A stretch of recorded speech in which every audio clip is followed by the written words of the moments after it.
That specific name? Says the tutorial tester. He's surprised while a boy approaches. He was about to say something about the test, but the second the goblins spawned a figure past and beheaded both creatures in a single strike. Hyuga was confused. Who's that guy? See, today is the player qualification tutorial day, and until now he's unimpressed with every single attendance. They all suffer too much to kill some mere goblins and can't barely hold on. A 2 versus 1. This guy is even scared of going to the next stage and decides to quit. The best until now reached the round 20, which is okay. So what the hell is this? Why, in a minute he's seeing a sea of dead monsters. The boy keeps advancing rounds faster than even he could follow. His cuts are too sharp and his movements too skilled. Something beyond a master swordsman. Test 49 came and the ground shook, the floor began to crack. But before we have to understand who is this boy. He used to run the strongest team and being the rank 1 guild master. So why is everyone dead on ground while he's barely being able to hold on and it's about to die? He's been friend with this blonde guy called Kyojo for the past 10 years and even gave him a rare legendary item to protect him on this dangerous raid. All so they could succeed in the floor 8. But when the boss appeared and Narukami and his teammates went to fight it, Kyojo and his goons smiled. The perfect chance to get rid of the top guild had arrived. While they were distracted fighting and this cute healer was giving her best, the fake friend suddenly appeared from behind and stabbed her. But why this guy is betraying Narukami if they are all trying to save the world? 10 minutes fast forward and Kyoji shouts that he hated how much they've helped him. He hated being in the shadow of Narukami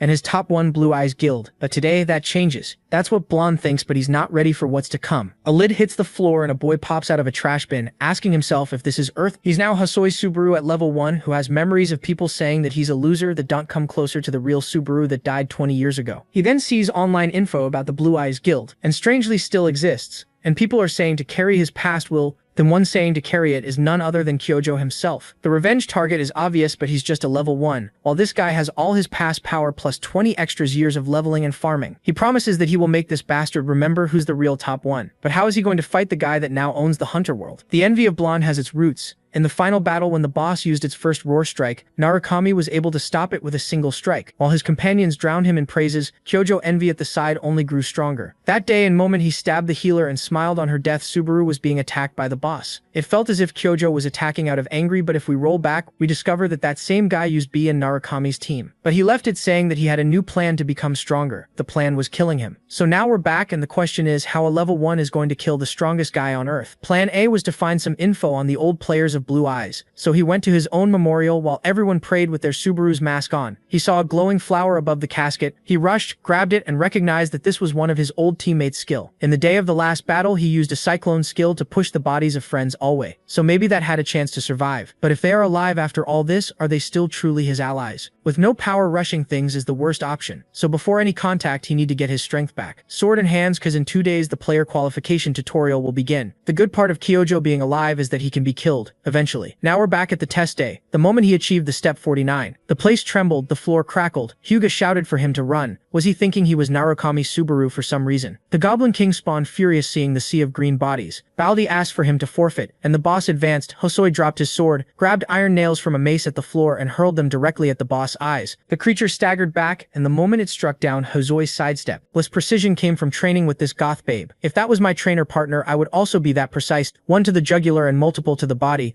The unbeatable king was already exhausted, and like nothing it fell face first to the ground. Hosoi casually grabbed his sword and finished him off. He was the first one to defeat the Goblin King and clear step 50. However, Subaru was very worried about having such a monster in the tutorial. Anyway, the boy began to level up like crazy and also gained access to the tutorial shop. He had 2,500 credit points, but it was his first time seeing the shop. He had several things he could buy with the current money, and some things were really good. For example, the nameless demon sword that cost 1,000 points. Subaru felt like buying it, but its special ability drained his life. Another sword was the sacred sword Miranda, which cost 1,400 points. Since this one relieved fatigue, it was a better choice than just focusing on destructive power. However, Subaru knew that neither choice would be good if he didn't think more. Anyway, he was surprised because he was deciding between two, but saw that there were more things. He could also buy the appearance bet, which cost 1,400, but removed the bad effects of items and abilities. Seeing this, he didn't think twice about buying it, and along with the bet, he bought the demon's sword, since he wouldn't lose life anymore. Subaru was quite satisfied with the choice he made. The bald man understood the logic of the purchase, but commented that he still didn't understand one thing. He asked why Subaru bought the bet, because it could be useless in the future. Then, Subaru questioned whether he really needed to share everything he thought, and, naturally, Hyuga felt a bit disrespected. In any case, the bald man accepted to let it go this time and acknowledged that he had nothing. In the end, Subaru only thought that he didn't expect the kid to become an instructor. A long time ago, Helger was a fan, and he went to ask for an autograph. Subaru bluntly said he didn't have time for that. Then, the boy begged, almost crying, and said his name was Holger. Apparently, time had not been kind to make him bald so early. Anyway, Subaru said he didn't want to answer anything and asked for the results to remain a secret. Without hearing anything, Holger said he would teach the boy to be a good citizen, and asked if Subaru would join the Knights Guild, but he replied no. Holger panicked and tried to say how lucky the boy was to have an instructor guiding him. However, the protagonist simply went upstairs, leaving the bald man alone and sad. Seconds later, on the second floor called the Starting City, it seemed like a fair was happening. Everyone was selling their goods, but Subaru was worried. He had gained an impossible chance, a second opportunity to change everything. Having lived this once, Subaru knew he had to do things better than before. This was for his comrades who must be waiting for him and to finish his revenge. In the Starting City, there was a private training room. There, it was possible to test skills or equipment, and it was free to visit at any time. The receptionist pointed to training room number 1, but the protagonist asked to go to the 5th. The old man tried not to let the novice waste money, but Subaru insisted. Thus, he shouted nervously that whatever happened was his responsibility and paid 50 credits. In this place, the higher the number, the greater the difficulty. So, it was natural to offer an easier place for beginners. However, the protagonist wasn't really a beginner. He was well prepared for the 5th floor. After entering, Subaru grabbed the new sword, and it recognized the boy as its owner. All stats were temporarily increased, and the problem of draining life and stamina appeared. However, the greed skill kicked in, temporarily restoring a portion. Apparently, its level 1 wasn't enough to nullify everything. Then, the nameless demon sword began to absorb more and give back other stats. And at one point, the protagonist reached his limit. Without thinking twice, he used 10,000 credits to level up the skill to level 2. Now that it was a rank E skill, it could better withstand the sword's downside, although it still consumed life force. Once again, the protagonist's stats increased. Then, he ran to do the first test, throwing himself into the traps of the room. After a few minutes, the receptionist was already asleep when Subaru passed by the front desk. Waking up suddenly, he wondered if he was dreaming, because it seemed like that young man from before had just passed right in front of him. The receptionist got up trying to remember who it was, since only 10 minutes had passed. To be sure, he went to room number 5 to knock on the door, and he entered when he heard nothing, then was more surprised than ever, because the room was so destroyed that it looked like there had been an earthquake. The next day, Subaru stretched and complained because he felt his body as hard as a rock. The good side was that it was a weak demon sword, because a normal one would have been even worse. The negative effects had already worn off, thanks to which Subaru managed to use a bit of the power. With his current status, he couldn't even hold a demon sword. The compatibility of the skill he bought with the sword was great, and Subaru was already thinking that the greed bet would help with electric skills too. The problem was how he would improve it, because after leveling up, he was already broke. Having money problems made Subaru lament how messed up he was. Anyway, a person on the street comments to his audience that he feels a lot of nostalgia being there. He is a streamer who, after just receiving 1,000 credits from a guy named Alexandre, pours coffee on his own head. Subaru immediately thinks that this guy is crazy, but he looks online and finds a news article stating that 1 in 3 players is a streamer. Currently, there is a system where you stream and earn points in real time. Suddenly, someone arrives talking about the boy being there too. He says it's funny to find Subaru there. The protagonist starts to feel his body strange, as if he didn't like the person. This guy asks if Subaru is just going to ignore him, and the hero realizes he is afraid of him. The protagonist explains, trembling, that he also managed to get here. Then the guy sits down saying he is screwed because a loser like him managed to pass the tutorial. He confessed that he was hoping Subaru would die to the goblins. Before waking up in the trash, the true owner of this body was being bullied. Isaac said he did this because he was trash. He said the boy's name annoyed him and that he couldn't even do what he asked. Subaru said the credits he earned weren't enough to do it. However, he got kicked in the stomach when he tried to talk. He also ripped open a food bag and told the boy to live there in the dump because if he left, he would learn a good lesson. These memories made the hero understand why he was inside a trash can. Anyway, Isaac starts bragging that he made it to level 20 and that he is Reinhardt's son. He also says he learned a rank B skill, which is the maximum you can get in the tutorial. So Subaru just compliments the boy and warns that he is leaving. But, in this case, the blonde asks the hero to take advantage of him, leaving to buy a coffee and some snacks for him. Since Subaru doesn't respond, he starts to get furious. He asks, almost exploding with rage, if the boy has gone crazy for not obeying right away. However, it wasn't like Subaru had any credits left. Anyway, Isaac tells him to sit down, but the hero really didn't want to waste time avenging the body's owner. He was going to leave without causing problems, but the blonde grabbed the protagonist by the arm. Isaac angrily asks if Subaru wants to find out what he does when disrespected. But the protagonist responds in kind, telling him to let go if he wants to live. The blonde says, almost bursting with hatred, that Subaru can't be so full of himself. Subaru just thinks he can't create a scene in front of all these people. But suddenly, the blonde starts laughing uncontrollably. He asks if the protagonist is scared because he knows he is a weakling. He also says that he must have barely escaped dying in the tutorial. But even though he is feeling good, he warns that whenever he wants, he can make him disappear without anyone noticing. Then he leaves, telling his friend to take care,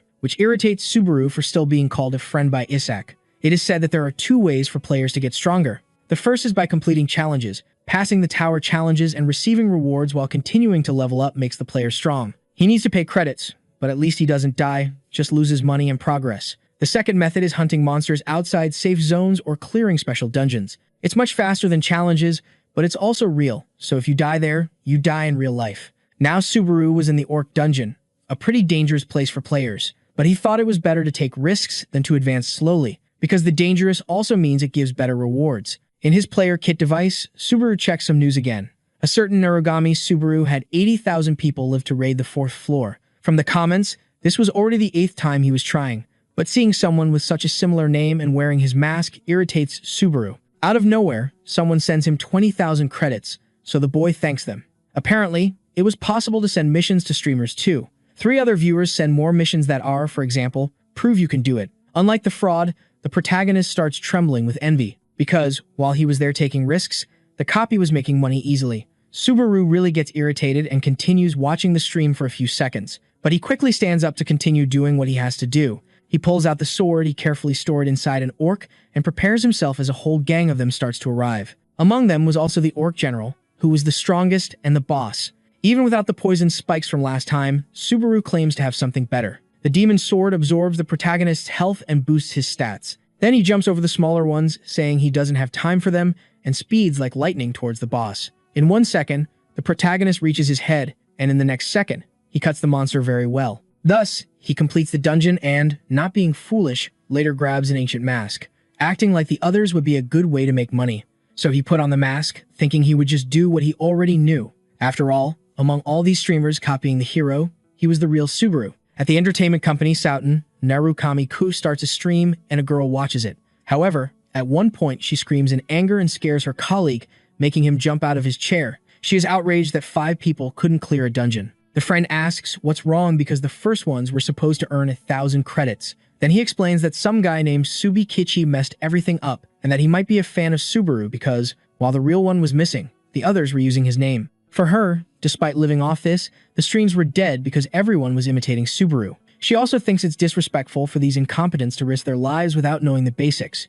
The friend asks why the girl gave up on the tower to work there then. After thinking, she replied that it was boring. In fact, the friend also shouldn't be talking much because he also gave up. He knew she had started climbing to meet Narukami-ko, and then lost motivation. Anyway, the girl screams that an excellent kid has appeared. However, since he was also wearing the mask, both nearly fainted. The boy asks why his colleague was watching such a lousy stream from the 2nd floor. However, she admits that whenever she sees someone wearing that mask, she gets a little curious. And she also charges the guy 1,000 credits for losing a bet. At the entrance of the 2nd floor, the protagonist thinks the place is nothing special. However, knowing there was a viewer made him feel a bit pressured.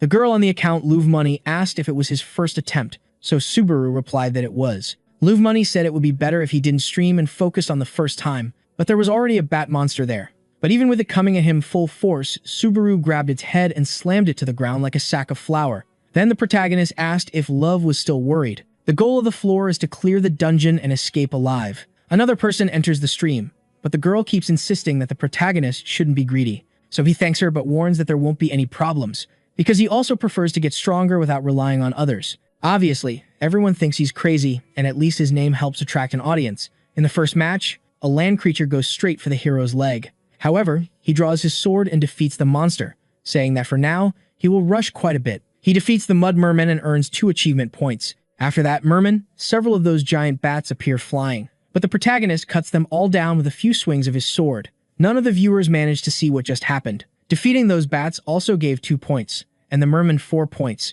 That's why the hero said that if you pay attention to the sound, you could notice how many were coming and from where they were coming. And as the viewers were very surprised, Subaru said he would talk more. It still wasn't enough. He wanted to earn as many achievement points as possible. People were debating whether he was right to be quiet or was about to take a big hit. And it seems that way because the protagonist arrives at a place that looks like the bat's nest. When they notice Subaru there, the chat becomes very worried. But one person leaves a mission of 100 credits to the protagonist if he kills them all. The people think the guy is trolling, but Subaru thanks for the 100 credits. Back at the streaming company, the boy shouts asking what his colleague is doing, focused on that. However, he apologizes, and even so, she doesn't pay attention, as she is glued to the hero's screen. The boy asks what she is so interested in. Then, she warns that something is different. He starts to say that he will pay the debt, but the girl says that's not it. In fact, she had only been paying attention to the protagonist until now. The boy really can't understand, but it made sense, because he was exploding all the monsters alone. So, that habit of paying attention to those wearing the mask paid off. In the past, Subaru was praised because, even when he was countered, his breathing and focus remained the same. To others, his techniques seemed light all the time, as if he already knew what the enemy was going to do. Then, the protagonist thought for a bit but replied that he had no idea he was doing anything, and it had to be explained that normal people couldn't imitate him. Shigeru also found it strange at first, and then Subaru realized that the key was making eye contact to make decisions. The one-eyed bats always attack by lunging their heads forward. Therefore, the more they have, the more openings they show, and Subaru takes advantage of this, using one to cut them all at once. For the viewers, the explanations were like, if you move your foot, you can walk. In the end, Louvmani reminds the boy not to forget to collect the credits, but he fiddles a lot with the player kit and stays silent for a good while, until he finally admits that he doesn't know how to accept. The viewers can't believe he's so clueless, but Louv helps the protagonist. So, the boy doesn't waste time and heads straight for the next objective. At the Suiton Company, the girl screams with happiness. She says this is very bad, but her face showed she was loving it. As the boy complains, she asks if he has ever seen anything like this before. He comments that the second floor isn't exactly easy, but the girl disagrees that this makes the hero any less amazing. She becomes so dazzled that she starts to believe it's destiny. And she also accidentally guesses that the boy is the reincarnation of Narukami Subaru, like in Manhwas. When the subject is Subaru, the girl gets dizzy just talking about him. But the friend named Saigen cuts her off before she starts thinking about going after the protagonist. That was exactly what she wanted to do, but Saigen was thinking like an investor. He said that if they talked about this to the boss, they would get scolded, so the two argued. But Louv gave up just for now, because she continued watching the hero's live stream. Finally, the protagonist is in the most important area of the dungeon. There was already the final place to complete it. Then, he leaned against the gates, and they opened by themselves, revealing a monster that was sleeping inside. That monster was the warrior wolf named Greg, the boss of the floor. The mission's objective was to earn the respect of the warrior wolf through a test. The system never said this was a monster to be hunted. It was a guardian, but someone offered 3,000 credits if he could defeat the wolf. In the protagonist's reality, that amount was quite large, so he became worried. In the end, the monster started to move little by little until it got up from the ground and began to talk to our hero. The first thing the wolf asks is if the protagonist is really alone there. Then, the hero asks him to check if he wants. Greg admits that he finds him interesting and that he smells like a very good warrior. The wolves of the warrior tribe can differentiate scents, and scents that reveal what a person is. Basically, in a second, the wolf gives permission for Subaru to continue advancing. But the hero apologizes and informs him that his objective is Greg, which leaves the wolf quite confused. Subaru explains that he has a mission to kill him, and having sensed the smell, Greg is able to understand. Back at Soughton, the two workers go to talk to the boss. Then the man named John Tail types on the computer and asks about the size of the protagonist's audience. Seigen shyly says it's about 20 people, but Love interrupts and proudly comments that it has already surpassed 30. The boss asks if the two are joking with him. The girl's real name is Hatsuka, and she gets scolded for not bringing someone with potential. The boss believes it would be better for her to become a streamer because she is quite skilled. But the girl simply ignores it and informs that Subaru already has 40 people live. Back in the dungeon, the wolf prepares to defend itself, and the protagonist tries not to think and just act. He pulls out his demon sword and focuses to stay calm, even though it's his first time. The monster leaps to attack the hero with great speed, and he defends himself at the last second. Greg pulls out his sharp claws and tries to slash the boy. He starts to be pushed back, then realizes that the enemy is quite strong. As he was already thinking, defeating him with brute force was impossible, but he had another idea for this and began to focus on dodging for now. Greg praises the protagonist, even though he says he has no chance against him, but the hero strikes the monster's claws at the right moment to make a perfect defense.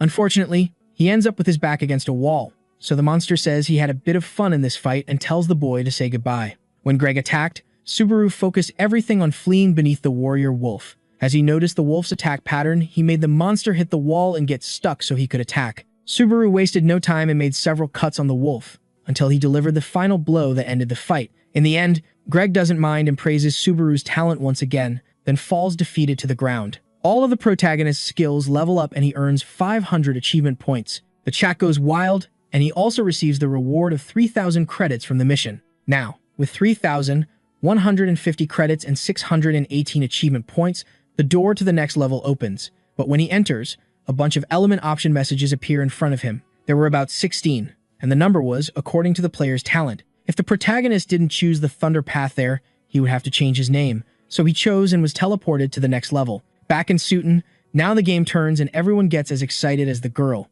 Hatsuka says there are already 60 people live and that this is not normal. Then the boss agrees that it's impressive because he also defeated the wolf. Still, Subaru was a novice and it was risky to invest in him. But in this case, Hatsuka asked to make a bet with John. She said that if Subaru failed to conquer the Thunder, she and her friend would go 5 years without receiving. Sejin shouts immediately that he doesn't agree with this, but John thinks he has nothing to lose.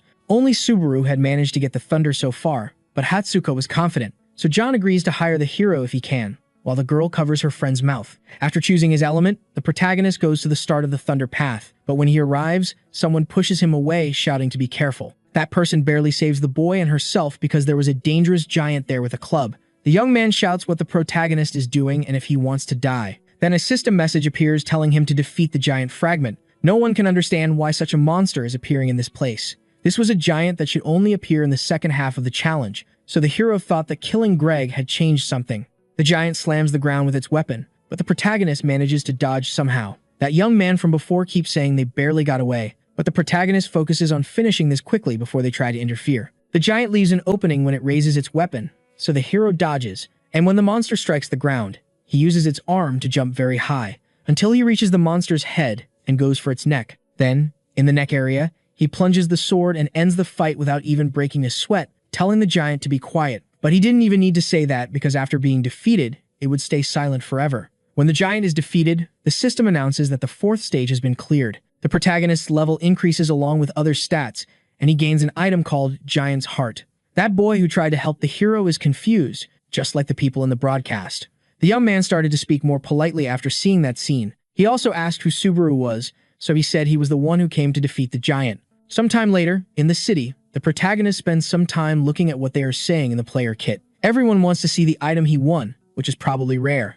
Then, as he is also curious, he tells everyone they will look together. He takes out of a subspace the giant's heart, which is a rare ring that increases vitality and regeneration. He also gets an armor called Thunderclap, which has thunder power. A viewer named Lovenarukama Subaru donates 5,000 credits for Subaru to get the Thunder, so he thanks and several other people also put a lot of credits into this mission, which makes the protagonist even more motivated to succeed. As so many people were so eager, Subaru began to recognize only now that he could have been special in the past. Finally, suddenly, someone knocked on his room door. That boy from before entered along with a blonde knight in armor. He apologizes for the delay and informs that he brought the captain of the night village, Sir Peleus. The two greet each other and start talking about the giant attacks. The young man explains that the knights stay alert 24 hours a day, and that the citizens do too. That's why he received Subaru so poorly. This time was tough. Because the protagonist protected lives while he was away, Peleus thanks him, but the hero says he only did what he had to do. Peleus is the face of the village. He is a brave knight who faces the giant race. Changing the subject, the knight comments that they have already found the giant chief and that they want to risk their lives to end this once and for all. Then the two bow to the protagonist, asking him to help save the village. Everyone in the chat comments that they don't want Peleus to die, but Subaru remembers that, according to the story, in the next stage, the night doesn't end well. Anyway, he asks the boy to lift his head, and saying he understands, he says he will help with everything he can. Thus, the knight thanks him, and the 5th stage begins. By late afternoon, a bunch of warriors go with the protagonist to the giant chief's location. Then he looks at the player kit. It was full of comments, and the views were increasing. But finally, the knight ordered the group to stop advancing because they could already see the body of a giant lying ahead. And that was the body of the chief of the giants they were after. Peleus agrees to go ahead to draw attention while the hero stays behind. However, the protagonist stops him before he can go do something foolish. Suddenly, the ground starts shaking, making everyone there hold on to avoid falling. Then the hero warns that that thing is already awake. When the monster looks at the group, a bunch of giants emerge from the ground and start chasing them. It's hard to understand why there suddenly is an army there. Peleus feels there's no way to fight back. Then the worst scenario begins as warriors are captured and devoured by those abominations. All of this in front of the others who will be next. with a psychopathic smile on their faces. Pelias shouts immediately for everyone to retreat to the base of the mountain. When the disaster starts, some knights are in shock, and others try to keep their composure. One of them loses his senses because he sees his brother being killed. Then Pelias shouts for everyone to run, saying it's an order. He tells the guys to think of their families and the village because if they die there, it will be the end. In the end, only Pelias and Falcon remain on the front line, but the protagonist also stands firm without moving a foot back. The blonde shouts that he needs to run too and lead the knights another day, but the protagonist says that he is the one who should be saying that. He asks why the blonde isn't running and explains that he won't be able to fight at full strength while the knight is there. Pelias tries to say that he can't run and leave a foreigner to handle it alone, but the protagonist insists, so the blonde goes out to try to gather some reinforcements. And since he owes his life to him, he hopes Subaru comes back safely. The giants all stand up, focusing on the protagonist, but he doesn't let himself be attacked first and starts running. He shouts that he will be the opponent of the monsters and quickly cuts the leg of one of them. Then he cuts another giant that was also nearby to reach him. The monsters begin to look more at Subaru because in the blink of an eye, he had already defeated two. Even if that was just a test, the hero didn't want to be the one left behind. While the fight happens, the blonde runs nonstop, but at one point, he feels angry with himself for having accepted to flee. The protagonist's chat doesn't believe he will actually fight. In theory, Pelias was going to die there, but Subaru knew he could already save everyone. So he continued on the battlefield and defeated two more monsters with one attack. Swinging his sword nonstop, he sends another one to the sky, and the demon's sword continues to absorb energy. Subaru starts to get tired, so he runs to clear a path and find the chief soon. Using the bodies of the giants to propel himself forward, he jumps over several smaller monsters and lands on another, but he doesn't stop. Subaru keeps jumping from giant head to giant head, and his equipment helps his stamina. He really needed to find the chief, and by the luck of fate, he managed to spot him in the midst of it all. The chief also seems happy to kill the protagonist. Subaru becomes more worried because if he doesn't finish the fight now, he will die. So, while the monster prepares an attack, he hopes it works. Subaru snaps his fingers to activate the thunderclap ability of the armor. The thunder hurts the giants, but what drives them crazy is the sound, so they all start thrashing around. Since even the boss can't escape this, the protagonist jumps over him, and not missing the chance, drives the sword into the giant's neck. It was such a quick move that the monster couldn't react, so it just fell backward,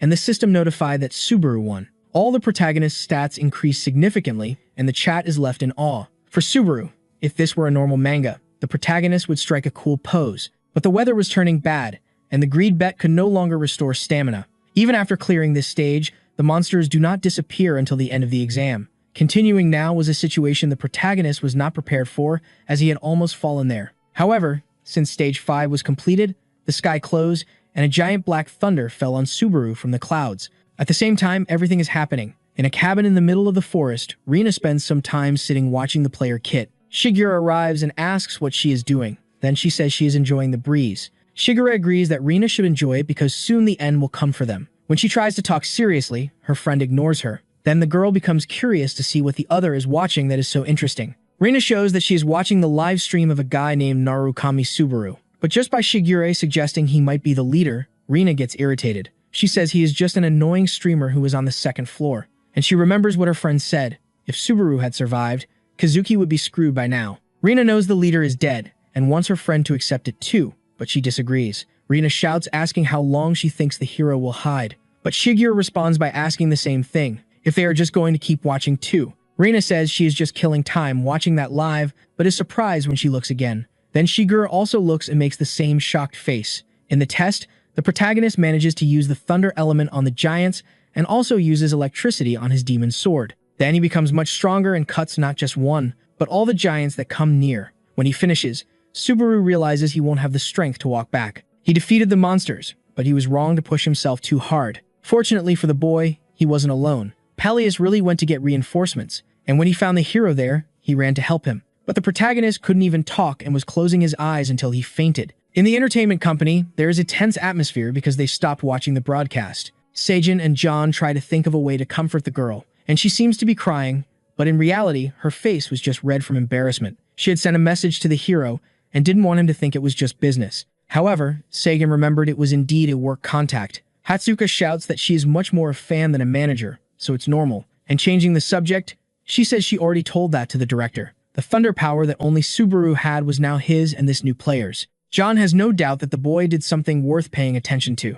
Suddenly, Seijin announces that the hero read the email, and Hatsuka almost faints from excitement. But, Unfortunately for the poor girl, he only viewed it, so the girl's enthusiasm went down the drain. On the same day, a streamer specialized in analyzing player combat prepares to work. Hokwai has gained a significant position with his opinions and tutorials on how to defeat enemies. He watches various videos of players with great attention, including Kurokawa Amon, who recently entered the blue zone, and also Kazuki, who is now the face of the players, will have his skills analyzed. Hokwai acknowledges that Subaru is a legend, and there is no one better to think of. So he thanks all the viewers for being present and announces that today's topic is about Subaru. Hokwai goes to see what is happening in the live topics and ends up on the protagonist's stream. Even he becomes worried about the hero's ability, who is using his new powers very well. Hokwai explains that the hero is controlling the flow and putting the necessary force into the sword without wasting energy. The streamer can't see anything to criticize and realizes that people don't understand this. He then comments that he will become someone important and that they should be paying attention. In the end, Hokwai almost forgets to use the unique ability, but with hawk eyes, he says that the boy's control must now be better than Subaru's at his peak. The next day, the protagonist wakes up startled. The system warns that stage 6 is still paused and asks if he wants to interrupt the challenge. Even though his fatigue is normal, the hero still feels quite tired. In any case, in the player kit, Subaru notices that his audience has increased while he was sleeping, so he apologizes because he will take some time to rest and ends the broadcast. The protagonist teleports to the waiting room of the challenge and sees a gate ahead. Then another message from Hatsuka arrives, asking him to pay more attention to the proposal. Subaru thinks right away that it's spam, but his face changes when he sees that it was sent by the entertainment company Suiten. Later, back in the city, Subaru looks at the player kit. He learns about the company that invests in players, which is quite large since it works with entertainment. The affiliated streamer from Souten, Hokwai, praised our hero so much that it was going viral. Subaru notices that the comment section is a war zone, but he is also happy about the compliment and thanks Hokwai for his good taste. Outside where the protagonist is, Isaac starts to approach. When he hears the news from Hawkeyes about the hero having potential, he gets very angry because the boy is only on the second floor. Isaac has to control himself a lot to avoid losing it, but when he enters a tavern, he becomes much happier because he finds the protagonist inside. Isaac tries to talk, but Subaru ignores him, so he goes to the table and throws the hero's hot coffee cup on him. After getting attention, the boy apologizes and pretends he is just now seeing the guy. Isaac comments that the second floor is quite a small place, but the hero still doesn't pay attention. Therefore, the blonde asks again for the coffee and the sweets he requested the first time, but he gets furious because Subaru was about to leave. He shouts that he warned last time what would happen if he kept doing this. Then he grabs the protagonist and tells the hero to apologize if he doesn't want to die. But the hero pushes Isaac's hand away and says he doesn't have time for this nonsense anymore. He squeezed so hard that the blonde's hand almost broke. Thus, Subaru leaves, saying it's his payback for the coffee the other spilled. Isaac tries to stop him, but Subaru doesn't look back and slams the door in ignorance. The blonde confessed that he wanted to climb the tower peacefully, but after being treated like trash like that, he changed his mind because he thought he was being too soft. Outside the cabin, the protagonist looks at the kit and sends a message to someone who will receive it at that wooden house in the forest, because he had sent the message to Rina asking to meet. In a dark cave on the second floor, several monsters have been defeated by the protagonist. He prepares to enter the boss room, which is where the Lizard King is hiding. The protagonist's greed bet is already at level 3, so he is getting used to it. Suddenly, a spark of fire turns into a giant lizard called Salamander, which is the boss, and he runs like crazy. To avoid an accident like last time, Subaru wanted to test the lightning to see how far he could go. First, he puts the thunder power in his feet and jumps high to cut Salamander. Subaru acts like his old body, but the monster unleashes a fire blast to kill the boy before he ascends. Then he puts the thunder power into the demonic sword and cuts the fire, but fatigue rises. Finally, on top of the monster, the protagonist uses all his strength and splits it in two, finishing the dungeon with a foot on its back. At the dungeon exit, the hero sees that his fatigue is decreasing more slowly and that he still has plenty to spend. The problem was that to increase the greed bet, it was now 40,000 credits. Subaru just wanted someone to show up with a good job for him. But at that moment, a person appeared in the back of the forest calling his name. This person was already laughing at him for trying to level up there and said that, despite having known each other since childhood, he is still very surprised. Subaru says he is persistent, so Isaac quickly states that his patience has limits. And very close to the hero, he comments that he thinks it's better for this to be the last meeting between the two, which makes Subaru curious. Back in the main part of the starting city, the boy with hawk eyes enters a regular wine cellar. Inside, the president of the Souten company, John, calls for him to come sit down. The two talk about normal things, like how work is going well, then Hokwai says it's more or less. However, John says that it's normal and that his audience won't just leave for no reason. Anyway, the two quickly get to the main topic, which which isn't just having a cup of tea. The president wants to know about the evaluation Hokwai made of the protagonist. So, as he has already said, he repeats that his talent is greater than Subaru's. John doesn't question his friend's intuition and reveals that he intends to hire him as well. For this reason, the hawk-eyed one says that the president has a good eye for business. After hearing his colleague's evaluation, John is sure he should hire Subaru. Then he asks the streamer to collaborate with the protagonist to increase views. Back to the protagonist's fight. Now only the two of them were there, and the hero agreed without fear. Isak starts saying that bad things happen when you enter a dungeon alone. He also mentions that the boy got this far by luck, mocking him for wanting to be Subaru. In fact, the blonde wanted the name of the blue-eyed leader to disappear because everything about him irritated the boy. Subaru feels a bit exhausted, living in a time when everyone has some feelings for him. So he asks why the villain is so obsessed with bothering him. Isak immediately says it's because of the name, but Subaru replies that everyone seems to like his name. To explain, the blonde reminds him that the protagonist knows who his father is, but the hero still doesn't understand. Then Isak says again that he is Reinhardt's son, which makes Subaru remember the saint of the one-hit sword. In the past, the protagonist won a fight and caused a huge uproar. Subaru, from the Blue-Eyed Guild, had suddenly appeared and defeated the ranker Reinhardt from Runeterra. All of this with just one attack and in less than a second. Then Reinhardt wanted to keep fighting, but after trying to get up, he fell flat on his face. In the present, Isak again shouts for the protagonist not to say his father's name. Subaru still tries to understand if the hatred is because of his name or because of his father, and he also tries to explain that Hosoi Subaru suffered a lot for having that name. However, the blonde gets tired of listening to this nonsensical conversation and creates a ring of fire around the two. Then, with his hands full of flame magic, wanting to end this quickly, he tells Subaru to shut up and just die already. Isak says he hates Subaru and also hates how everyone treats him like a god, although, from what he knows, it's because of him that his guild was exterminated on the 8th floor. Isak says that's what they deserve and hopes they are burning in some hell right now. The blonde throws a fireball saying that the hero's luck ran out when he was born with that name,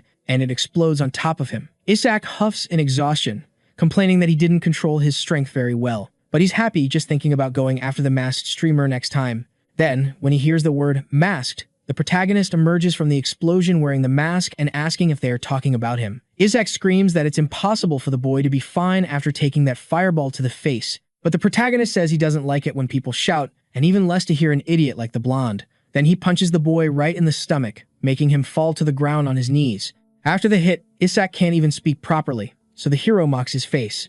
Isak can't believe this is happening, so Subaru invites the boy to play a game. He asks his colleague to guess if he is Hosoi Subaru or the masked streamer Narukami Subaru, or maybe even the real Narukami Subaru from the Blue-Eyed Guild. Isak starts to understand that the protagonist is the famous boy from the streams, but for a loser like him to get the thunder element, he doesn't think it's a big deal. He says that a nobody like the hero won't be able to win at this level, and because of that, he says it means he is superior to the real Subaru of the blue eyes. Isak lunges at the protagonist, exploding with rage, but now Subaru reacts brutally, cutting the boy's arm. While the blonde tries to understand, the protagonist asks how he is so confident. Isak is still very confused, but then he starts to remember when Subaru talked about Hosoi's suffering as if he were another person, and he ends up discovering that the protagonist is the real Subaru, but it didn't help to find out before being completely cut off. With 2 strikes, the fight was over and the blonde passed out. Then the hero said that this would be his thank you for borrowing Hosoi's body.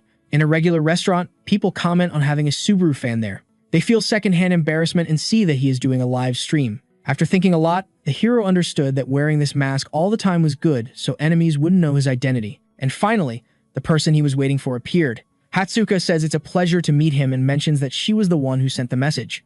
Then she introduces herself but can't help but show that she is embarrassed. The two shake hands with great respect, and the girl sees that the boy looks a lot like the real Subaru, as if he had come back to life and was hiding his face with the mask. Subaru asks if something is wrong and the girl almost explodes with embarrassment, especially since she remembers that the boss said she had to make a good impression and was already messing up. She starts scratching her head out of stress.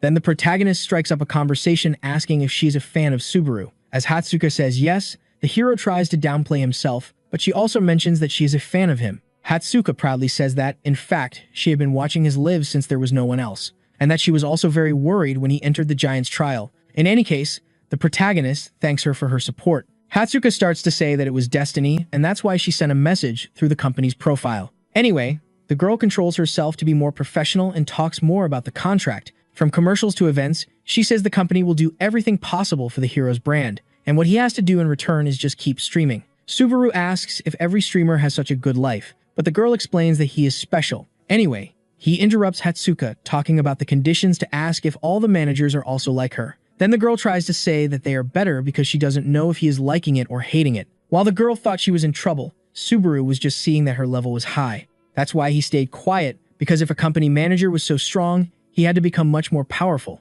Hatsuka becomes increasingly sad, but suddenly the protagonist says he thinks he can trust her, and he extends his hand to formalize a contract with the Suiton Entertainment Company. Then the girl thanks him for his trust, almost crying with emotion. The next day, the protagonist opens a live stream and 703 people join to watch. He goes crazy that the views increase so much overnight, but Hatsuka was working for that, so he calls the audience to have fun with the show he is going to give. The protagonist starts the 6th stage called Legend of the Thunder Path. On a rainy day, inside a tent, the group of knights is preparing a plan to advance further. Peleus asks if the protagonist is already there. Then Falcon says no. Another one asks if they can trust him, and a colleague says it's hard to believe that a foreigner defeated the giant chief alone. 2 more say that the blonde can't be that naive if he didn't see him fighting. But Peleus shouts for the 2 to stop talking nonsense, and just when they were talking about Subaru, the boy appears. Peleus immediately goes to check if he is okay, then the hero says he is fine. In the eyes of the others, the protagonist's mask is quite suspicious. The hero realizes that the others don't believe he defeated the giant. He remembers that Hatsuka agreed to make a position to mute his microphone, so he only tells the NPCs that they are being very arrogant. Before anything else, an older knight thanks him, saying his name is Dale. Subaru says it's a pleasure, and the old man says he was defending the village when they were attacked by him. The hero immediately asks if there is anyone more powerful than the chief. The old man says that the true giants who once fought against the gods were sealed somewhere and disappeared. So, those that exist now are remnants of what were the best. However, Dale almost goes crazy talking about the giant that appeared after the hero killed the chief. A very heavy atmosphere fills the room, but the protagonist thinks it's simple to fight against him. Dale doesn't have the courage to ask for help and says that the hero is confident because he hasn't seen him yet. Peleus even shouts at Subaru, saying there is a legend that at the top of the Millennium Mountain, there is a hidden thunder fragment. And the legend also says that the one who must find the fragment is the benefactor of the village. A few days later, another village catches fire, and people run from several giants in despair. The leader of the giants there speaks as if he has seen his son and picks up a knight from the ground. Then, with him in the palm of his hand, he simply crushes him into a pulp and says he will avenge his son with human blood. Subaru is already very close to the chaos and sees the monster in the city after descending the mountain. The chat gets a bit scared because the giant looks like a crazy psychopath. Going back in time, the blonde said it would take 3 days for the giants to arrive and told Subaru to flee if he couldn't find the fragment. So, the hero went to the Millennium Mountain to try to find the power of thunder. But he wasn't afraid because he trusted he could overcome any challenge. The problem was that this catchphrase was the same one he used before, so the chat noticed the reference. Some supporters of the protagonist set missions worth credit for him. Anyway, the young man continues riding his horse until he reaches where the blonde said one of the thunder fragments should be hidden. Our hero stops when a huge stone wall blocks the way. Then he starts to search. Peleus said that the fragment was passed down through legends, but he didn't even know what it was. Unfortunately, the blonde also didn't know how to obtain the power, but he was sure that whoever controlled the thunder would be able to defeat the giants. In the human world, Hatsuka shouts to the boss in happiness that she closed a contract. Then, he laughs a lot and says that the girl has finally become a decent person. Hatsuka thanks him but also asks if she wasn't good until now. Anyway, John informs that he met with the hawk-eyed man and hangs up, saying the young man will get in touch. As soon as the work ends, the girl lies on her bed happily to watch the hero's live stream. Watching him on screen and working personally was her dream come true. The girl caught the broadcast just as the protagonist said that catchphrase, but she was surprised instead of anything else, because she found it strange for him to say that so naturally. At the top of the mountain, the protagonist activates the thunder power and everyone thinks he is nervous. The hero made a hole in the stone wall, but he didn't stop. He continues and punches harder, creating an explosion of lightning. Then, he feels happy because he can finally find something important.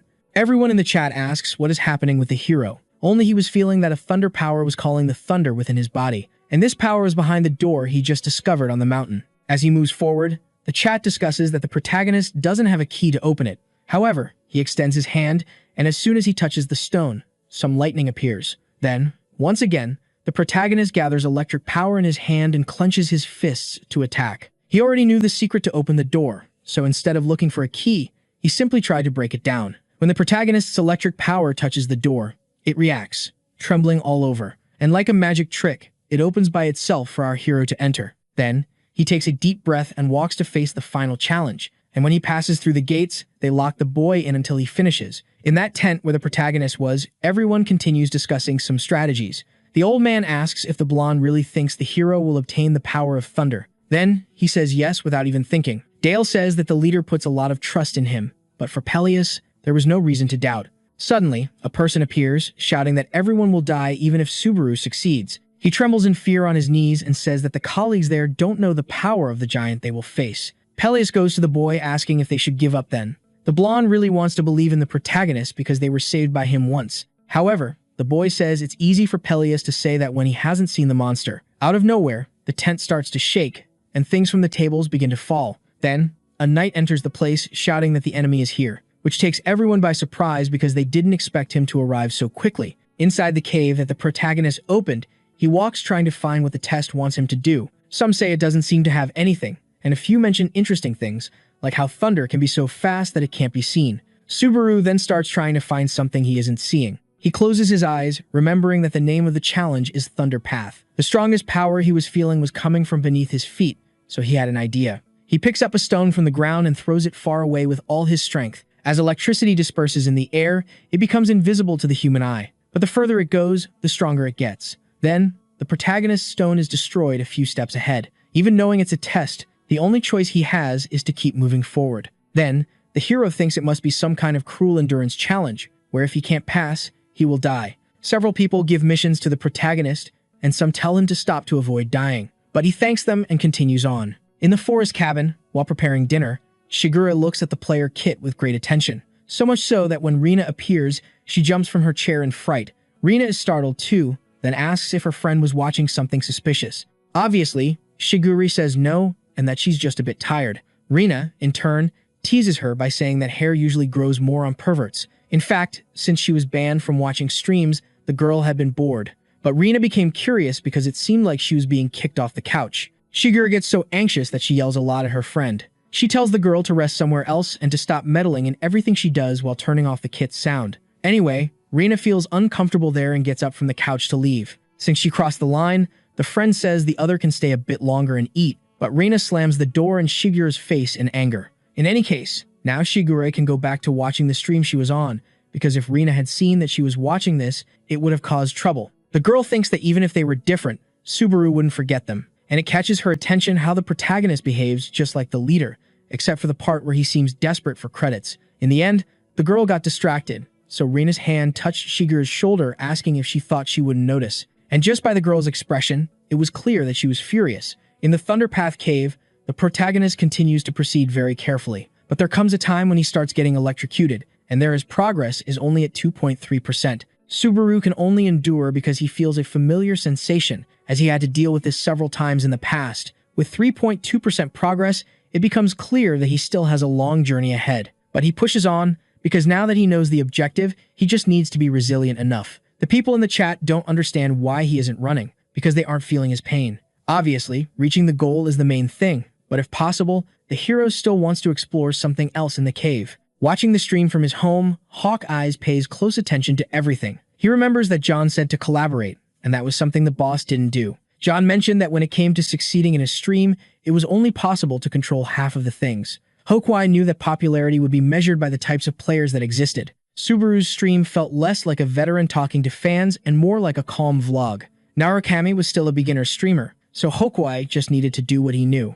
This was a chance to ride a meteor coming at high speed, and make him a shining star in the sky. People said that Hokwai stayed in the analyses because he didn't have the confidence to climb the tower. But the truth was that, like everyone else, he also wanted to reach for the stars. For a moment, he began to dream of being like Subaru and lost a bit of focus on the stream. He gets scared and quickly goes back to work, but sees that he missed something very important. Back to the protagonist's stream, he is still walking, but the closer he gets to the end, the more injuries he has. Subaru doesn't stop or complains of pain. Instead, he walks and endures everything in silence. It is said that the most powerful lightning is the one that penetrates deepest into the body. Now the hero has walked enough to have electricity within his heart and meridians. With progress at around 20%, the meridians are opened and the hero gains a point of magical power. Random meridians are concepts of power, and just as the smaller meridians are like veins running through the body, opening them is like unclogging the entrances. In other words, the power of thunder entered the protagonist's entire body. Hosoi never went through the process of removing the impurities from the meridians,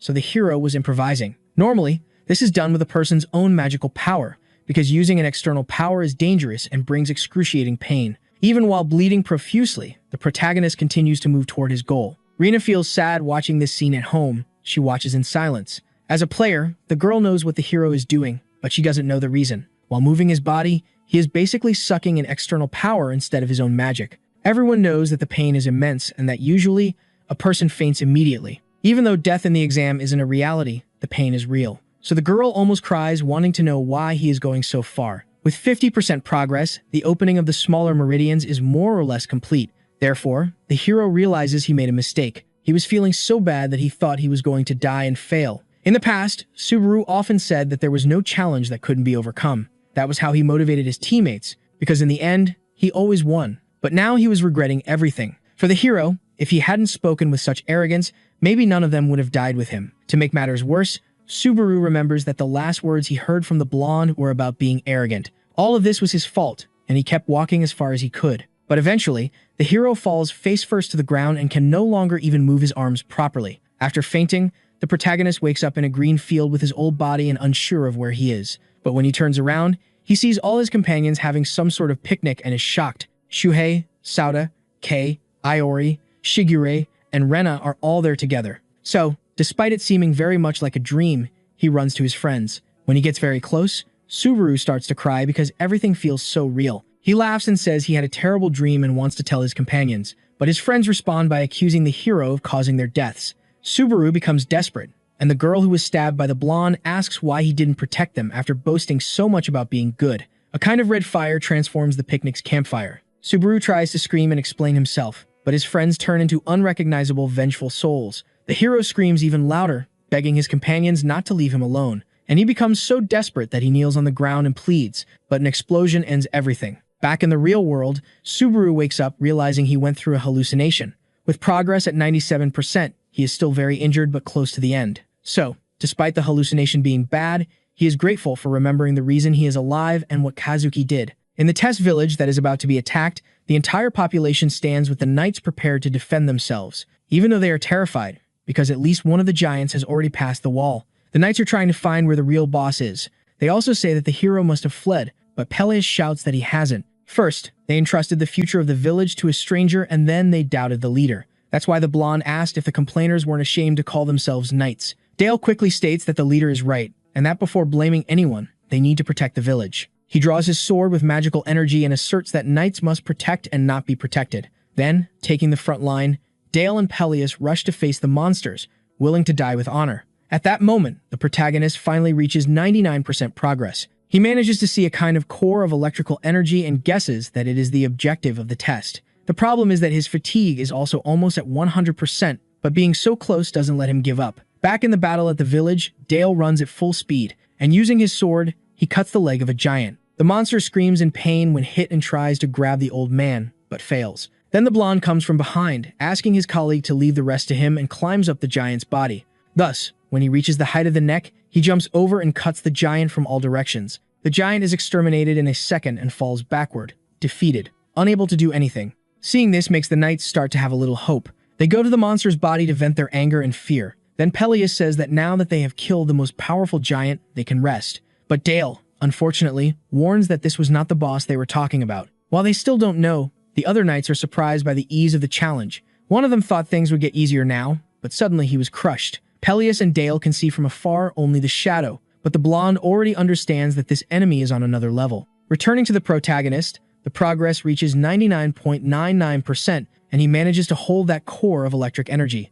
That's why Subaru shouts that this will be the first step of his revenge. An explosion of electric energy occurs, but it passes, and when it passes, it seems he has finally managed to finish. However, at the moment he was relaxing, a shock ran through Subaru's body because the opening of the smaller meridians was completed. If he had been hit one more time by anything else, he would have died. But, luckily, the protagonist only fainted after completing the 6th stage. From afar, John is bothered by how the protagonist always goes to the limit, because he thinks he doesn't know when to stop transmitting. In a call with the Falcon Eyes, the two say they were watching Subaru's live stream now, but Hokwai shouts over the boss that the hero is going to become a star, and a star both as a player and as a streamer, just like in the case of Narukami Ko.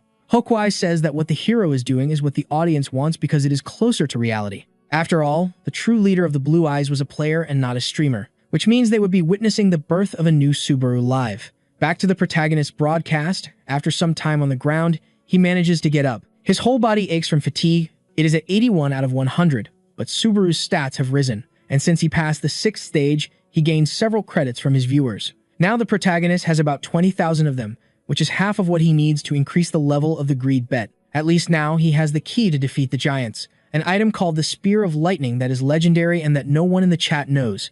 Even though it is for one-time use, this is something that can only be found around the 8th floor. Therefore, the protagonist keeps it for now, saying that items of this level can change depending on the conditions, and finally starts to head outside the cave to defeat those things. Returning to the attack on the village, the knights encounter a monster the size of a building. This is the true giant that should be defeated, and already very close to the walls. The monster king Grog screams very loudly. At that moment, a knight runs away and Pellis questions what he is doing. Then the boy cries, saying he warned them that they didn't know the size of the problem. At that moment, he goes to the feet of the monster kneeling, and pleads for the giant to have mercy on his life. But, unfortunately for the boy, the giant feels offended by having a worm asking for something. Dale goes to help his companion get up and leave. He tells the two to run. However, he stayed there too long, and when the blonde shouted trying to warn, Grog stepped on both of them, killing them instantly. Peleus's motivation begins to fade, because he sees no way to win or escape. In fact, everyone there is trapped like birds in a cage. Peleus is scared at first, but then becomes even angrier. He screams desperately that he knows who killed the giant's son, and this manages to catch Grog's attention. As the giant asks where the murderer is, the blonde trembles but points his sword to a place saying that is where Subaru went. Obviously, the boy sends the monster to the wrong region, but he was no fool and figured out that the knight was lying. Therefore, Grog asks if the human who killed his son is not there or if Peleus tried to deceive him. He was going to kill the knight for that, but a lightning bolt struck the mountain, catching the attention of the giant and the knight. In fact, it caught everyone's attention because it was something enormous, so much so that Peleus thought it was the protagonist at that moment. From the top of the mountain, our hero initiates stage 7 called Lightning, which is the last of the test, because if anything stronger than this appeared, it wouldn't be possible to defeat it on the 2nd floor. Finally, the hero isn't afraid and says that there's no need to think too much because he will defeat the monster with one attack. For now, Grog is stronger than the hero, so he needs to attack first. At that moment, the protagonist activates the lightning spear, and the power is so great that it changes the clouds in the sky. The spear creates a red stormy sky with black thunder, just with 10% of the total activation. The protagonist's fatigue rises, but the item materializes in his hand. At 33%, it starts to form the image of a black lightning spear. But, unfortunately, the gamble of greed can't eliminate the negative effects. Subaru understands that he still doesn't have the strength for a legendary item, and the fatigue reaches 88 with 50% activation. After a while, the protagonist realizes that the monster has noticed him on the mountain, but it was obvious that he would attract attention after making so much noise. Grog no longer pays attention to the blonde, because seeing those lightning bolts made him sure that the killer of his son was that man. Peleus shouts, trying to get the monster's attention, but it doesn't work, although he had something else to worry about now, because the village was full of smaller giants. Grog focuses on that light on the mountain and thinks that his son must have suffered a lot, so he runs like a madman, shouting that he will make sure the hero feels at least a piece of that. The monster knocks down trees and everything in its path, and the protagonist is already 88% ready. He knows it will be a shot of everything or nothing, and that he might miss. But because of that, he doesn't take his eyes off the target. In the past, a teammate gave this tip, telling the hero not to get distracted when he wanted to throw a spear. The tip was to throw in a straight line and discard all unnecessary thoughts. The boy also said that what mattered was the shape of the spear, especially since the hero was different from the other spear throwers. After all, he was the leader of the Blue Eyes. With 95.2% of the skill prepared, Subaru is still worried, but he remembers the advice for when he wasn't going to throw a normal spear. In that case, the boy said that instead of throwing, he should detonate it. When the monster gets very close, the chat gets desperate, urging the protagonist to throw it already. But his strategy is to wait until the last moment, so the monster continues climbing, and at one point, it leaps towards the hero. It lands right on top of Subaru, so the hero focuses hard on the monster, and when the preparation reaches 100%, he is ready to attack. He only has one chance, so all he thinks is that he needs to hit regardless of what happens. The hero's arm burns with the lightning, but he throws it when the giant is just a few meters away from touching him. Thus, he manages to prevent Grog from dodging, hitting his forehead and making the monster fall instantly. When the lightning struck the giant, he exploded, and while being incinerated, Grog shouted his son's name until he disappeared. In the end, everyone in the chat can't believe that Subaru won. Stage 7 is completed, and all the protagonists' stats increase. Thus, he also receives a reward called Heart of Thunder. Subaru is confused, but that item activates on its own and makes a strong light appear. Suddenly, the protagonist opens his eyes in a place he doesn't recognize, and in front of him appears a shadow of a giant. He tries to scream, but his voice doesn't come out at all. Moreover, the protagonist's body doesn't move either. Besides that giant, several other nameless shadows appear around Subaru, staring at him.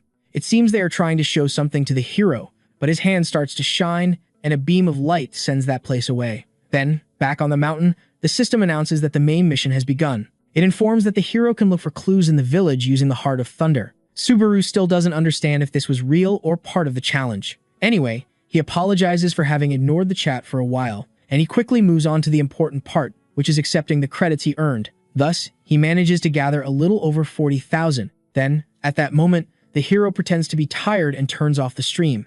In a bar in the starting city, the protagonist asks if it's normal to end the live like that, but Hatsuka says yes. As she didn't mention it, she informs him that his stream surpassed 3,000 viewers. Subaru is shocked that he was so focused on the exam that he didn't notice. In any case, the girl says that for a beginner's exam, this is incredible, and the hero understands that cutting off at an important moment leaves the audience curious to see more. Subaru surprises the girl by saying he wants to see the rewards with the subscribers in the next live to be authentic. Then Hatsuka starts to think he has got the hang of it, and that's why she warns him that she has a gift for him. But a gift she thinks the protagonist cannot refuse because it is quite special. The girl tells the hero to look for the streamer called Hawkeyes, so he agrees. As soon as he enters the guy's stream, he is just starting. And the title is a speculation about whether the protagonist is the second Subaru or maybe the original. While he was taking the exam, this person also gave a challenge to the hero.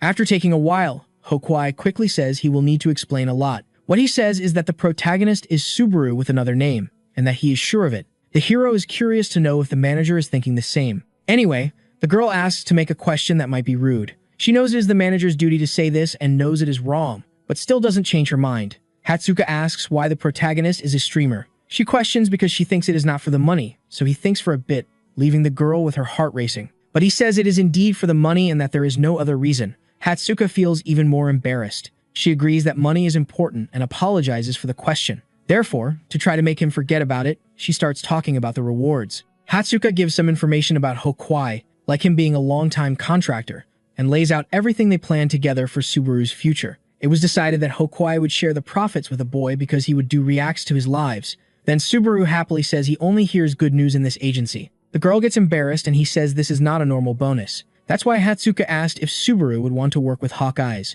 On the way home, the first thing the protagonist thinks is that maybe he shouldn't keep wearing the mask all the time, and that he doesn't need to focus on wanting money. He feels embarrassed, but the more he builds new relationships, the less he knows what he should hide. In any case, for now, with these 40,000 credits, he raises the greed bet to level 4. However, now with only 120 credits, he will need more money. At least when he lies down, he remembers that he will have the collaboration with Hawkeyes. Speaking of which, he takes out that flower he got from the museum, thinking that his companion must already know. In the manager's room at the company, she hides her face in the pillow even when alone, because, for some reason, she got excited by what Subaru said. Her mind invented the reason for him wanting money, that the boy must have someone sick or something like that. Therefore, despite being curious, she shouted that she wouldn't ask anymore. In fact, the moment Subaru said that only good things had happened was also striking. So she replied that she also liked him, venting her feelings with a punch on the bed. And she ended up with the impression that Subaru was a wonderful and noble person.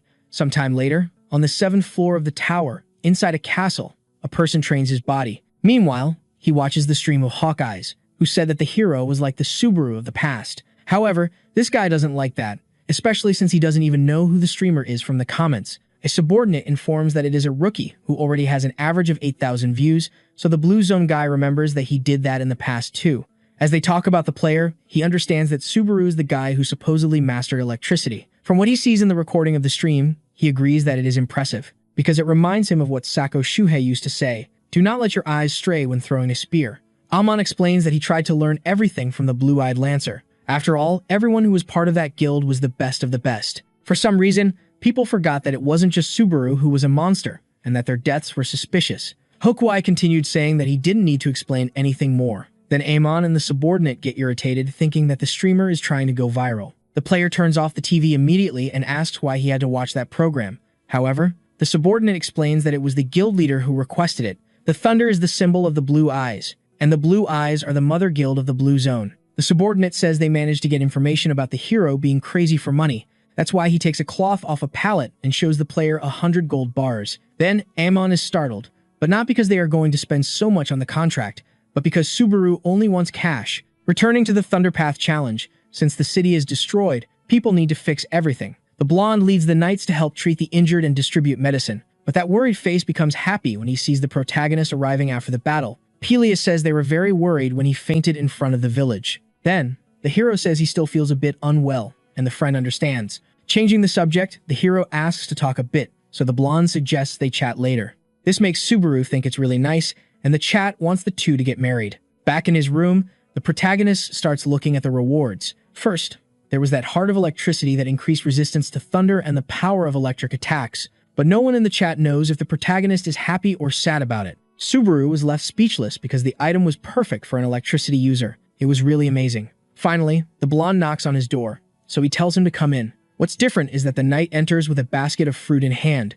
and asking if the protagonist rested well, as if he were his girlfriend. Anyway, the two don't touch the fruit and go to talk. Subaru asks if the legends were true, then the blonde says apparently yes and thanks him. That's why the hero mentions he found something on the giant's body, an item called the Heart of Thunder, which greatly frightens the blonde. Subaru obviously asks if the friend knows anything, but he says no, which, after that scare, doesn't fool anyone. Peleus tries to say that all his knowledge comes from legends that are usually lies, but he says he at least remembers two legends well. The first was that the Bearer of Thunder would appear and defeat the giant, just as the protagonist did by defeating their leader.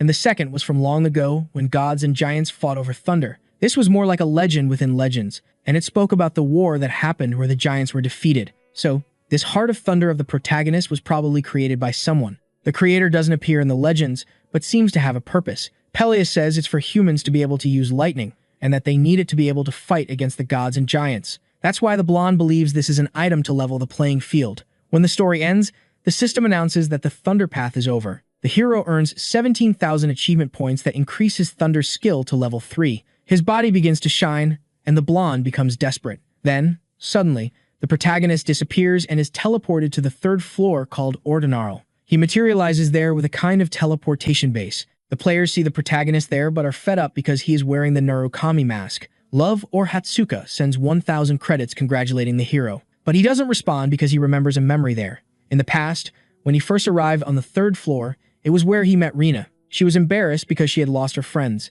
so she asked if the hero had seen someone tall like him or maybe even a bigger palm. Then, the hero said he had seen, pointing to a corner and saying they must have gone that way. Rina ran immediately, but 2 steps forward she was already lost again and didn't know where to go. Seeing this, the hero called the girl to go together to find those friends, which made Rina very happy. But it wasn't as if the protagonist had anything else to do. Thus, the two introduced themselves, but despite it being a nice moment, he thought that if he hadn't helped, maybe she would still be alive. The chat asks what Subaru's feeling, but the hero doesn't explain well because he feels very guilty. So, just to inform that the next broadcast will be with the Hawkeyes, he ends there. In a restaurant on the 3rd floor, someone appears at the protagonist's table after a while, apologizing for the delay. John comes in place of Hatsuka because, aside from when the system moves someone up a floor, it takes time to travel. Anyway, he introduces himself as the director of the entertainment company. Then, the hero says he has heard of him from the manager. Normally, the president leaves these conversations to Hatsuka, but he wanted to see the hero in person, especially since he was the second to make the girl so excited. And, logically, John said that the first one was the blue-eyed Subaru. The president says that the girl has very high demands to be interested in someone, and he also asks to make a different question. He asks if the protagonist is interested in a guild called Blue Eyes, and he is shocked. From the reaction, the blonde realizes that the boy is interested. In fact, this is one of the reasons the president wanted to see him. And another reason was that in 5 days the reward for a tournament on the 3rd floor would be released. But when the protagonist sees what John is talking about, he gets very irritated. When our hero finished the live stream, Rina complained that it ended too early. She got curious and went out to stroll in the forest in front of the cabin. Then, after a while, when she found Shiger, she asked if she was done, and the girl replied that yes. Rina asks what her friend is doing, then she says she is thinking. Because in front of the two, there are some warriors who have frozen, and she still doesn't know if she should kill them or let them live. Rina says that her friend should kill them, but the other isn't sure, especially because, if it were Kazuki's doing, he wouldn't send small fish, but leaving these assassins alive could also be a problem. Rina, for her part, doesn't like the idea of their location being exposed by these guys. Because of this, she summons several blades from the ground with her magic and using a hand gesture, aligns them all. Shigeru tries to shout for her friend not to do anything, but Reina doesn't even think. She throws those blades at the frozen warriors, destroying all of them. Until in the end, only some pieces of ice remain. Reina says that, regardless of whether it's the blondes doing or not, they can't send assassins back. She also says that her friend's indecision is bad and that she needs to be more rational. Changing the subject, a message arrives on Shigeru's player kit, but when Reina sees what it is, she is first shocked and then very furious. The two get irritated, but Reina much more so, especially since they were selling Toshia's shoes. Shigeru calms her friend down by saying it's a trap to catch them. Some know that they are alive somewhere, but even so, they can't just do nothing, and Reina understands what her friend is saying. Shigeru claims she isn't good at doing things secretly, but that her friend is. Then, Reina says that her colleague talks too much and that she already knows what she has to do. Before, Shigeru grabs her arm, explaining that she doesn't want the girl to go in recklessly, because, in fact, she thinks it's better to steal when the winner is decided. Returning to the conversation with the hero, what John showed that weighed on the mood were the same shoes. He thought Subaru would be interested, and the protagonist really wanted to be. But he wanted it a lot, not for the reason the president thought. In this case, John says that it will depend on the result he achieves. The president says that, since the hero is a fan of Subaru, they can create content by going after this item. But the protagonist was only thinking that it was very bold to use Toshia's items as the prize for anything. John doesn't understand all this anger from the hero and becomes worried. Then, Subaru says he will follow the content idea, which cheers the president up a bit more. At that moment, the hero stands up saying he will go get things ready. Then, John shouts from afar that he will be cheering for him. But Subaru didn't even hear because he was just thinking that he had to get that item at all costs. In the protagonist's room, he thinks about what kind of event this tournament will be. Subaru thinks it will be good if it's something individual, but he also knows he can't be that demanding. Suddenly, Hatsuka knocks on his door. As the manager finally arrives, the hero stands up and thinks about grabbing the mask. Thus, the two meet, and Hatsuka is well-dressed and embarrassed as always. The problem was that the protagonist was wearing the mask up to that point. Subaru invites the girl in, and she almost explodes with embarrassment. But to him, it doesn't make sense not to come in if it's to talk, so the girl accepts, still with a very red face. Inside, before they exchange a few words, Hatsuka observes that his room is quite minimalist. She feels shy because he doesn't say anything, but what the hero thinks is that the girl's mana is huge and that she isn't a normal manager. Hatsuka asks if there is something wrong with her face, but the hero says it's nothing and starts asking about the tournament. Then she pulls out some papers, apologizing. Hatsuka explains that the tournament will be in a battle royale format where several players will fight for a prize. Like in an individual competition for the hero's luck, Hatsuka warns that the gym will be in the virtual exam area and that participants need to be at the 3rd level and pay 1,000 credits. Additionally, she has already sent the materials to the hero, so when he looks in the kit, he has an idea of what he needs. Subaru thanks her a lot, but she says it's just her job. Moreover, the girl asks if the protagonist heard the message from the director. It's because they had sent him a message from the Blue Zone. At that moment, the protagonist remembers the damn Kyojo Kazuki and starts trembling with anger. The girl says they want to meet the hero and that they sent an email to the company. They probably want to meet the boy and negotiate by offering better payments. But Hatsuka can't believe it when Subaru tells her to ignore them. The hero said he had no intention of joining this or any other guilds. That's why the girl celebrated as if she had just won a big prize. She confesses that she was afraid to tell him and that Subaru would end up leaving. But since he didn't want to, Hatsuka tells the hero to enjoy the collaboration with Hokwai and leave celebrating. In the end, for an employee to be so dedicated to her work, Subaru thinks well of her, even though the girl is like that for other reasons. In a place that looks like a stage, the president waits with the Hawkeyes. Today's event was going to be the original versus the Subaru of now in a talent comparison. Hokwai comments that it seems like good entertainment, but John thinks that if the hero loses, it will look bad. Still, the streamer has no doubt about the skills he has seen and remembers that so far he hasn't lost a fight. In the end, both understand that it will depend on the protagonist's effort. Then, at that moment, the manager arrives greeting both of them with Subaru right behind. Hokwai is also happy because this is a chance to become more famous, so he extends his hand to the hero, and since he seems not to be paying much attention, he introduces himself. Thus, the protagonist greets the guy, and Hokwai says he is a fan of his, even though he is a newbie. John asks to save that talk for later and to start the broadcast right away. Then Hawkeyes starts with 1,300 people live saying hi to everyone. At that moment, the views jump from 1,300 to 120,000, which, while good, is concerning. Anyway, he remembers that today is the collaboration everyone is waiting for. And listening, the protagonist appears on the screen and introduces himself, making people curious about his face. That's why Hokwai says that neither he nor the manager saw it, but at least the protagonist answers the question, saying he is quite handsome. Hawkeye's is going to be anxious because the hype in the live stream keeps growing. He sees that the vibe is really cool, and Subaru also responds that he doesn't have a girlfriend, which relieves Hatsuka. Anyway, without further ado for the main event, with 20,000 people live, they start the test. A bunch of lights turn on, and several battle robots are shown in the gym. To explain the reason for the test, the streamer warns that it is perfect to know the control the hero has, and that secondly, it's good because the record of the real Subaru is still there. As the chat asks, the hero says he thinks he can beat the record. Then, finally, those stationary war machines suddenly start moving and all jump towards the protagonist. Despite everything the hero has done, the chat doesn't trust much that he will beat the record. Some are in doubt, but everyone is very excited. One viewer leaves a mission of 10,000 credits if the hero kills 43, but he doesn't accept because if he loses, he has to take off the mask. The problem is that other people put in more credits, so Subaru ends up accepting. And since the live stream is from Hawkeye's, he warns that they don't need to worry because everything won will go to the hero. Thus, he asks the protagonist to pay attention and starts the show. It will be 3 minutes of fighting, and at that moment, several killer machines jump on Subaru. He activates his thunder power and starts defeating several at once, then grabs one machine's head and crushes it into the ground. Everyone is shocked that the hero eliminates the enemy without needing to use the sword. But he draws the demonic sword and manages to cut down half a dozen in one attack. The chat is stunned, but the machines keep appearing and coming at the protagonist. After 1 minute of the 3 minutes, he jumps over the enemies, just like he used to in the past. So, in an aerial battle, he grabs the demonic sword, channels lightning power into it, and strikes the ground, sending all the nearby machines flying away. In half the time, the hero has already managed to kill 26, which was quite close to second place. Then the chat started crying over the credits they were about to lose.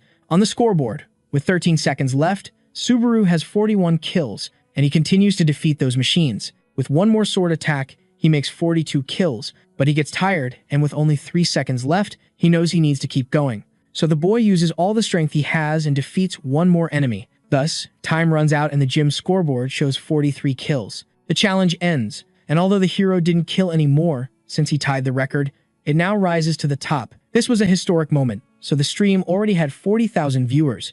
Hokwai runs out, unable to believe that the protagonist tied. He almost faints from excitement, and the chat starts to respect the hero more. Moreover, they also respect Hokwai more for seeing that he isn't a sycophant. Anyway, the streamer announces again that he is streaming on his profile, but suddenly Reinhardt sends a gift of 10,000 credits, and it drives all the viewers, besides the Hawkeyes, completely crazy. Hokwai can hardly thank him properly for having a ranker watching his live, and Subaru remembers who he is. In another gift, the ranker sends a message saying he always watches the hero's streams. Because of this, the protagonist thinks that his father must have found out what he did. But continuing, Reinhardt asks if the boy is interested in doing a collab. There's a silence when this proposal comes. John and Hatsuka signal for the protagonist to accept, but he declines, saying he needs to focus on his goals for now, which almost makes everyone have a heart attack. After saying this, Subaru changes the subject, asking his friend to clean up the mess, and leaves without saying anything more. John and Hatsuka ask why the protagonist didn't accept. John explains that collaborating with rankers of this level is something that almost never happens. However, the protagonist says that if it's really that important, he will become one, and there's an awkward silence once again. Hokwai quickly says that everything was very good and that he will send the boys money, but he also asks to make a question. The streamer comments that Subaru didn't seem as well as in previous times, so Subaru is surprised that he noticed. And since there's no way to escape, he explains that whether he won or lost, he was screwed. In fact, the focus of the live was to grow more, but breaking all the records wasn't good. If he had won, he would gain quick fame, but the rivalry would die. Now, if he had lost, people would say that Subaru was a braggart. That's why the hero sought a result that wouldn't cause any problems. Staying right on the fence was what he thought would be best. Thus, Hokwai asks if the protagonist could have broken the record, but Subaru also decides to leave his friends curious. After all, he could no longer change the result, and now it would only depend on how people would interpret it. At the ranker's house, he gets furious and punches his own table. This is number 121 inches, the ranking called Reinhardt, the leader of the Golden Lion Guild. As soon as the Hawkeyes finishes the live, a subordinate enters, scared, asking if something is wrong. Then the blonde warns that he is furious with this rookie Subaru. Reinhardt informs that the boy simply refused his offer. He intended to defeat him in front of everyone and put an end to these rumors. Reinhardt doesn't care at all about the credits he lost. It was more about his pride. Anyway, the subordinate grabs the master's player kit and returns it to him. Then the blonde asks about the other thing he requested. It was about Isak, and they were still looking for him, but he had already disappeared a few days ago. Because of this, the ranker grabs the subordinate by the throat and lifts him off the ground with force. Then he asks if the henchman is trying to mess with him too. The subordinate almost loses consciousness, and at the last second, the ranker throws him against a wall. Thus, the boy falls to the ground very hurt, but Reinhardt continues asking if he will complain. Therefore, at that moment, the boy kneels, begging for another chance. The next day, Hatsuka calls the boss and seems quite tired. When he answers, she says good morning, but John immediately starts cursing her out because the girl can't hide her unenthusiastic voice and have an important conversation right now. John talks non-stop, but the girl quickly gets to the subject of the collaboration with Reinhardt. She asks if they really need to do it, but the boss's opinion is very clear. Hatsuka has to try to convince him. Honestly, John says that the protagonist's mindset is good for a player, but the girl hangs up because she has already made up her mind. The girl can't stop thinking that this will be a good opportunity for the hero, so she wants to try to convince him. When the doorbell rings, the protagonist opens it looking like he has a clean face, but in reality, he is still wearing the mask. Subaru asks if the girl wants to see his face, then she says no, but starts talking so much that it seems like she does. That's why the hero asks why everyone is so obsessed with Subaru. Hatsuka replies that it might be because he was born with bad status or just because he is nice, but also because he was their hope. The girl explains that the protagonist may not know, but the first time he climbed the tower, there was nothing. You could only see monsters everywhere, no money or food, and it was a miracle to survive. But when a person climbed, they earned credits, and gradually, humanity changed the place. In the past, it was the great players who created the hope that the tower could be conquered, that it was a world they could enter. And the one who played the biggest role in that was Narukami Subaru, because his achievements were not just about climbing floors, but being the first person to prove it was possible. The hero asks if the girl thinks that way too, but about that, she says she will keep it a secret, just like the boy with the mask. Anyway, Subaru apologizes for them talking there, inviting the girl to come in, but she gets very embarrassed, says she is leaving, and this time, she really does. In the end, she couldn't talk to Subaru about the collab, but she was much more shy because the boy invited her in every time. Sometime later, the hero goes live, and immediately a bunch of people sends paid messages to him about collaborations. People also want to know which faction he will choose on the third floor, basically paying to get some good information. At the beginning of the third floor test, the system lets you choose between the Ottoman Kingdom and Conrad. The faction changes everything on that floor because each kingdom hates the other, so the hero chooses the Conrad Kingdom, which has 3% of the players choosing it. In the resting area of the Conrad mercenaries on the third floor, the protagonist enters and they immediately focus on him. A bully was waiting to find a newbie to mess with, so he goes up to the hero and bumps into his shoulder. The problem is that the one who goes back is the guy, and he almost falls to the ground as if he had hit a wall. The bully shouts, asking where the hero is going and questions what his problem is. But the hero says he is the one with the problem because he bumped into him. At that moment, the boy grabs Subaru by the shirt to hit him a few times. This is Vulture, who is known for intimidating E-rank mercenaries. He says he is a B-rank mercenary, but the protagonist simply activates the lightning at his feet and delivers a killer kick to the bully's chin. Thus, he flies away all crumpled, and when he hits the ground, everyone in the bar stops laughing. Some are scared, and others are interested. But Vulture's friends don't like this at all, and they cowardly join together to hit the hero. The problem is that a few more weaklings don't make a difference, so Subaru kicks the butts of all of them. In the end, the person who was interested came to praise Subaru, and he also introduced himself as Raymond, who is an A-rank examiner. The man asks what the hero has done, but since he is an E-rank mercenary, he says nothing much. The third floor test is to take on various jobs as a mercenary and earn 10,000 AP. The problem is that completing an E-rank mission barely gives 50 of those points, so players spend a year there. Raymond realizes that the protagonist is from another world and says there aren't many of them around. Even so, he says he can't give special treatment to the boy, especially since he is leaving. Subaru, however, knows a way to pass faster that he wants to test now. He says he can fulfill a man's dreams and explains that he is talking about making the Thunder Cave belong to the Conrads. Raymond shouts immediately because only A-rank mercenaries take jobs there. But the hero knows that it is also a battle of pride between the two kingdoms. The Thunder Cave is a special floor on the third level, which no mercenary or knight has managed to clear. Between the two kingdoms lies a giant mountain that both have been trying to conquer for decades. Conquering the Thunder Cave located there means gaining a passage through the mountain and achieving military advantage. That's why the hero says he will clear the place if he earns a rank, a title. Raymond thinks a lot because the boy might take advantage, and the hero considers taking out the old man if he wants to cause trouble. However, that's not necessary because Raymond says he will write a letter of recommendation. After all, raids always need strong men fighting. Thus, Raymond warns that the protagonist needs to wait for the group in 5 days. Suddenly, 3 subscribers of the hero send a total of 35,000 credits for him to clear the dungeon alone. Unfortunately, in 5 days would be exactly when the tournament would end.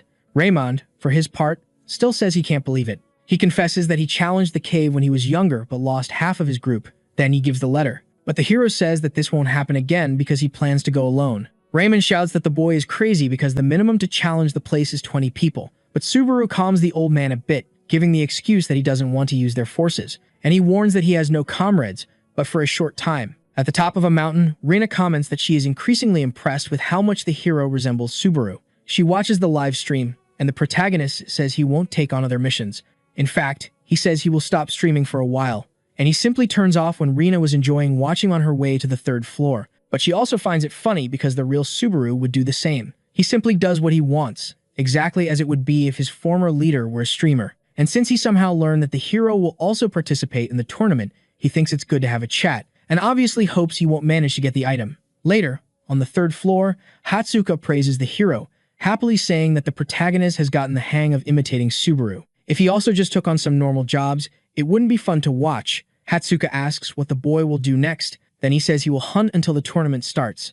After all, he also wants to gauge how much thunder he can use with his current level, and then fight to prevent someone else from getting his companion's item. In the afternoon, Ginzaki Naoto from Blue Zone looks for Subaru, very irritated about having to talk to him. He doesn't care if the boy conquered the thunder because he didn't even want to be on this floor. Anyway, when he enters a bar, it's John who is waiting, sitting with a good beer. The two sit down to talk, and the president says he knows Ginzaki wants contact with one of his streamers. Ginzaki, for his part, gets furious just that the protagonist isn't there. John warns that he is taking care of his own business, but the Blue Zone guy doesn't think there's anything more important than his guild. Anyway, the president reminds him of the declaration the hero made.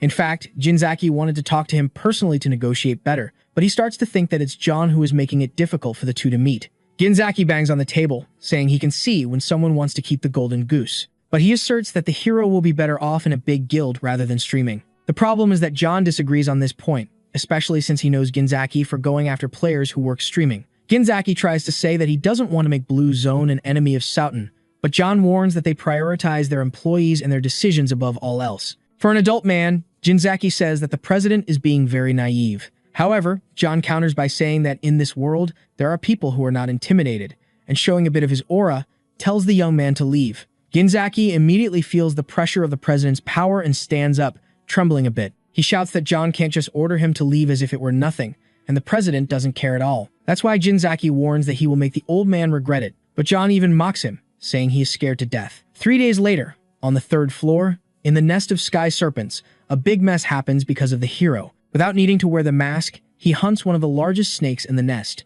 With one attack, he opens a hole in the monster's mouth, making it scream in pain. Then the hero returns to his sword and, saying he has already tested enough, advances, saying he will finish this quickly. Thus, the protagonist jumps onto the open mouth of the monster and invokes a very strong thunder that defeats the boss of the sky serpents. The protagonist levels up and his stats do too.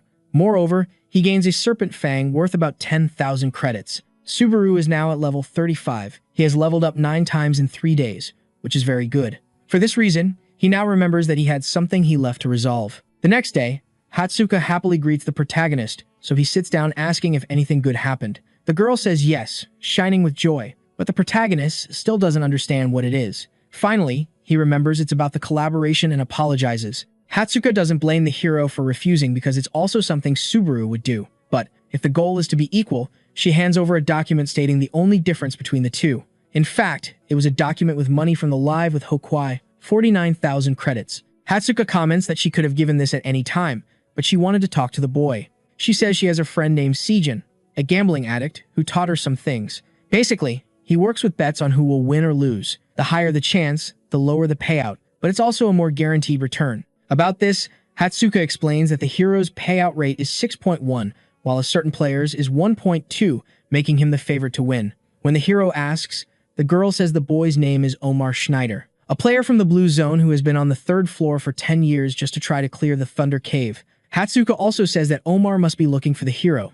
After all, the statement he made saying he would clear the cave alone was like laughing at his 10 years of effort. First, the hero warns the girl that she is a bit too close. This time, Hatsuka feels more embarrassed than ever, so she goes back to her chair, asking Subaru to just prepare. On the third floor, in a place called Ortonaro, two horses pull a cart very quickly. Then they finally arrive where they will meet the arrogant one who said he would clear the dungeon alone. Some colleagues inside say that the boy is only saying this because he doesn't know what it's like in there, and they ask Captain Schneider not to get angry. However, the captain says he isn't, because the hero has some reputation. Despite his career being short, he is the new user of thunder. Still, the warrior's colleagues say that Subaru is not like the original and that he won't succeed. However, the captain asserts that it's not the time to be envious or jealous. One of the colleagues asks if they want to respect the boy, then Schneider says it might be necessary. But, despite wanting to seem calm, it's clear that he is nervous. And the bald guy is the most worried because he knows the monster the captain becomes when he is angry. When he goes to read Schneider's information, the hero thinks he is crazy because he only left there 5 years ago. A news article was saying that they were close to completing it. And now that he knows more about the boy, Subaru understands why he is the favorite. But still, he apologizes to Kazuki because now that he's back, he won't let anything interfere. The next day, in the city's shopping center, a seller says he won't be able to buy such bad material. And, unfortunately, he informs the hunter he brought that he will only pay 1,500 credits. Moreover, he almost gives up selling, but in the end, he tricked the customer because only he knew the product's value. Finally, another customer arrives who is a bit smarter. When Subaru places the serpent fang on the table, the seller almost jumps in shock. There was nothing to complain about regarding the quality, but the seller wasn't going to miss the chance to take advantage. At that moment, the merchant evaluates the material as rank B and that it would be rank S if it weren't for a scratch. Additionally, he also says that the protagonist arrived at a bad time because he is full of identical items. That said, he has the audacity to offer 8,000 as if it were a lot. In fact, Subaru even thinks it's fair because of the value he remembered from before. However, Schneider appeared there saying it was worth at least 15,000 and debunking the seller's bluff about having several of them. So, with the two facing each other, the captain and the protagonist end up greeting each other. Later, in a rather unconventional restaurant, the two boys sit down to get straight to the point. After all, they are not boyfriends to be relaxing together there. But the hero still doesn't believe that this place is where Schneider comes to have lunch. Finally, the captain soon talks about the Thunder Dungeon, and Subaru reaffirms that he will clear the place alone. Schneider gets irritated and says that many people reach the third floor with their noses in the air. Subaru asks if the captain thinks the same of him, and although he does, he says he respects the hero for his talent. But he still doesn't believe that the hero can be compared to the original Subaru. The protagonist thought he was going to talk to a weirdo, but saw that he was someone serious. Without further ado, the captain reveals that he has a proposal, and grinding his teeth, tells him to take it back. Schneider finally vents that he found the boy's words very arrogant, and that he will give him a chance to go live and apologize. However, the hero says he doesn't think it's a very good proposal. Then, the captain asserts that he will defeat the boy in the tournament and make him understand his place. Therefore, Subaru agrees, but if he wins, he asks the captain to write a report on everything he knows about the dungeon, which, despite being a lot of work, Schneider doesn't mind because he thinks he will win, or at least not lose to the protagonist, so he leaves, making the hero think that Schneider must not have spent 10 years there for nothing. At the entertainment company Souten, Sagan jumps in surprise when he sees over 10,000 people live. He was watching the start of the tournament broadcast and feels envious because he can't participate since he has already passed the third floor. Although the hero is their ally, Sagan thinks it's better to bet on the captain. However, as a professional gambler, he also believes he shouldn't follow the crowd, but rather bet on what he believes. The problem is that he starts trembling in fear of making a mistake. But when he was about to change his bet, he accidentally answers a call and throws his phone away, thinking he had accidentally bet on Subaru. Sagan shouts that Hatsuka is spying on him, but the girl just asks what he is doing. Sagan tries not to make it clear that he was betting, but the girl focuses on wanting to know what's happening because she thinks they should bet everything on Subaru. The boy says they can't be that naive because they need to analyze before betting. Sagan yells that Schneider is a much more rational option than Hatsuka's crush. Hatsuka doesn't back down and bets next month's salary on who will be right. But in the middle of the conversation, someone in a hood passes by, making her lose focus. Therefore, the girl hangs up on her friend without saying anything more, which leaves Sejin confused because the girl isn't the type to propose bets. Walking in the city center, a subordinate of the captain asks what the hero was like. Then Schneider confesses that he was no amateur. The bald man worries about Schneider losing, but this makes the captain want to beat him up, because, for now, he will only be sure when they see each other in the tournament, and Schneider himself doesn't think there's the slightest chance of losing. From the top of a building, a hooded person sees all this. She was already wanting to take a look at the favorite of the competition. It's obviously Rina, and she compliments the boy's sister a bit. Finally, on the day of the tournament, most people head to the Colosseum in the city of Ortonaro. Our hero is already inside the Colosseum and very close to the entrance door. Then he finally shows his face inside and sees that there is a huge audience watching. Apparently, people didn't know that the boy was participating. They wanted to vote for him for second place, but suddenly, the first place appeared. With his spear on his back, the captain prepares, and everyone cheers, showing that they are big fans of him. None of those hundreds of people shout the hero's name, only Schneider's name. And at the moment they release fireworks, a woman appears with patience. This is Mizuha from the Blue Zone Guild,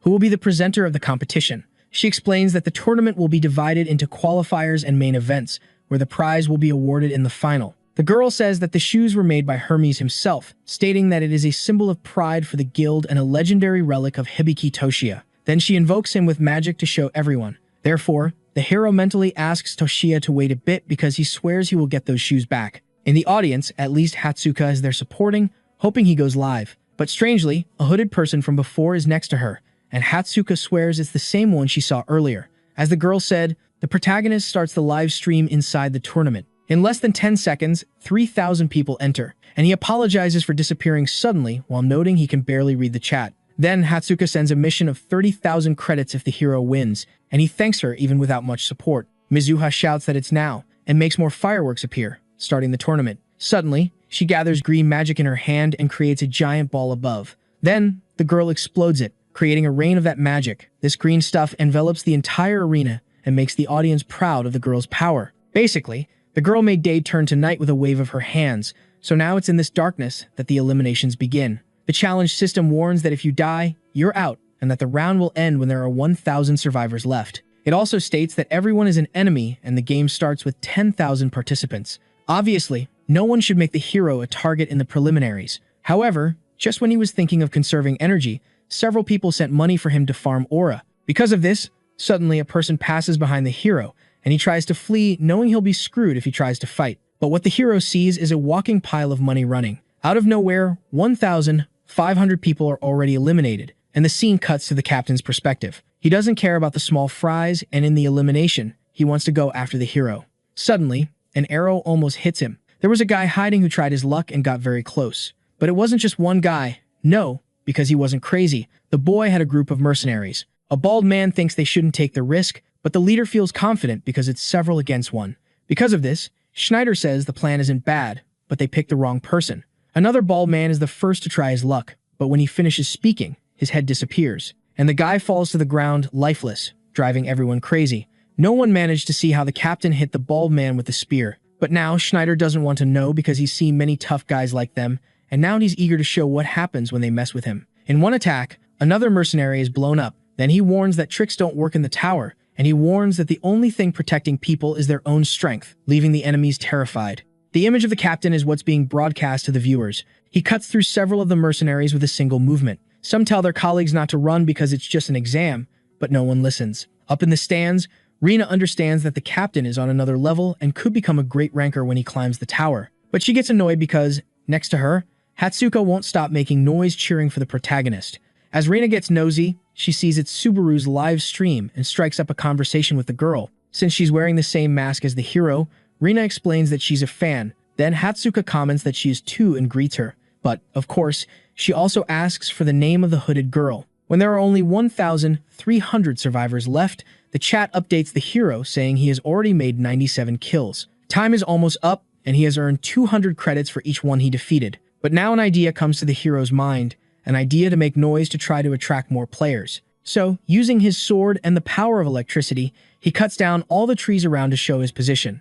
And he cuts the ground too, removing the spot where he was standing. Because of this, where the captain is, he hears some noise, and after finishing off those mercenaries, he manages to find the protagonist. But the hero says he was the one who found the captain first. In that case, Schneider says he wants to settle their differences now instead of leaving it for later. And as someone offers 10,000 credits for the hero to defeat the captain, Subaru also gets ready to fight. Now there are 202 people left for the preliminaries to end, so Schneider quickly throws a spear attack to hit the hero. He misses but destroys everything in its path, saying there's still plenty of time for the two to fight. Subaru shows a bit of concern because that strike was only using physical strength, so he knows that if he gets hit, he will die, and that the spear is reaching a very long distance. In a second attack from the captain, the protagonist gets ready and uses the demon's sword to boost all his stats. With that, he manages not only to defend himself, but also to dodge the strike and keep moving forward. But Schneider also gets closer and tries to hit the hero faster. Fortunately, he dodges, but when he was about to try to get behind the captain, he was attacked again and again. When the protagonist counters, he throws the enemy back, making him drag on the ground, then the two gain a bit of distance. Schneider asks why the boy doesn't use thunder, but the hero replies that it's not worth it, especially since he will finish the fight quickly. Schneider finds it very arrogant of Subaru to think he can defeat him like that, and shouts asking if the boy wants to buy time. To prevent the game from ending early, the captain tries to eliminate the hero right away, but the protagonist defends himself, mockingly asking if Schneider was already using all his strength, which only irritates him more. However, the number of survivors reaches 1,000 and the preliminaries end, so Schneider asks the hero to wait a little longer and the two go to the waiting room. In that room, the system explains that there will be a 30-minute break. The protagonist's hands tremble a bit after holding that last blow. Then he realized he underestimated the captain. A few days ago, Hatsuka said that from the moment a streamer got 10,000 live viewers, they could live off it, and now the hero has that amount watching because of Schneider. But talking about the captain also makes him worried since he hasn't managed to clear the dungeon. Back in that forest cabin, already daytime, Shigeru is having an existential crisis due to boredom. But he also complains a lot about someone like Schneider still being stuck on the 3rd floor. The lower the floor, the harder it is to overcome the level difference, even though Subaru has thunder. And Shigeru knows that things can change with raw talent, but from what he sees, he doesn't think it will. In his downtime, the protagonist redeems all the credits and uses 80,000 of them to increase the level of the greed bet. Thus, he raises the skill to level 5 and rank B. But since these things don't show up to the public, they become curious. On the upper side of the stands, Mizuha is alone, staring at the tournament prize. This is because she heard there might be a thief behind the shoes, and she also heard about his identity. Suddenly, a person appears, announcing that the guild reinforcements have arrived.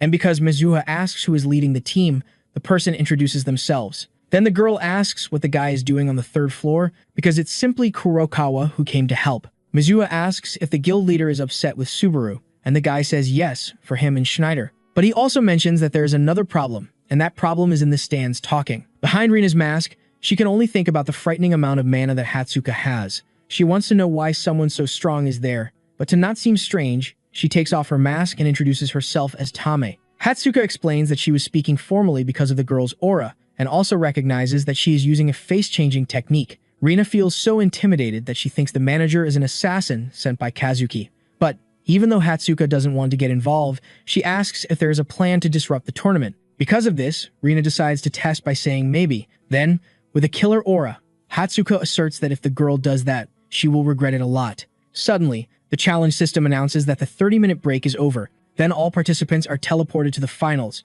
It is explained that the finals will be a game in a territory capture format. Mizuha explains that when it starts, each player will have a territory, but only 2 people can stay inside one, and they can choose whether to defend, steal, or hold. If a player defeats an opponent, they can take their territory, and the player with the most at the end will keep the shoes. So now that she has explained everything, the girl starts the finals by giving a color to each one. As expected by the hero, no one goes out to attack, because fighting now gives a territory, but waiting can allow them to gain a lot by defeating just one enemy. That's what everyone thinks. However, the hero goes out and already defeats one. After all, his subscribers are paying 300 credits per person. There in the captain's view, he also goes against the strategy of staying still and already secures a territory. The player from the adjacent block panics, but he can't even run from the spear. Thus, in a few seconds, Schneider knocks at least 10 competitors out of the game, and he continues searching for Subaru until he looks a bit further ahead and finds his yellow territories. In the midst of all that chaos, the 2 players ignore everything and focus solely on each other. But Subaru turns his back and walks away,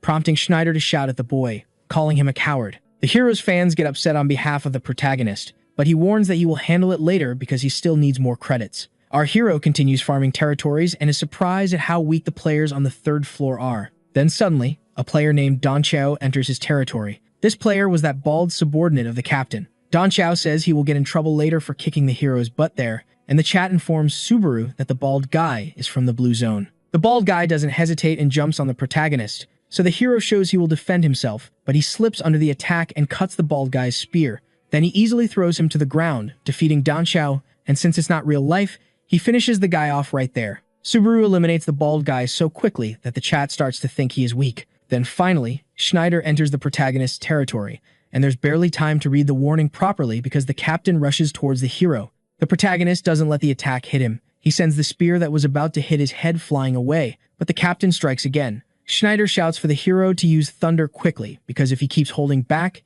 he will die on the next attack. The protagonist jumps back to gain some space. Then he just holds the sword's hilt, which prompts Schneider to ask if the boy is going to run away again. But Subaru replies that he will give exactly what the captain wants. He begins to summon thunder and uses the Heart of Thunder to increase his power and resistance. Additionally, the skill from the greed bet also helps the hero avoid getting hurt. Schneider can't believe the hero is creating a type of weapon made entirely of lightning. Then the hero asks if it still looks like he wants to run away, and since the captain concedes that he does not, Subaru asks another question, this time questioning if, instead of him, Schneider wants to run away from there. However, thinking that if he can survive this, he will win, the captain says no. Some time ago, the bald guy asked to ask a delicate question. He asked why the boss was so crazy about the Thunder Cave when he already had the strength to leave. But Schneider himself couldn't answer properly and said that people like him usually forget the reasons for their fixations. It could be conviction or obsession, but at least the captain was sure that his life would change because of it.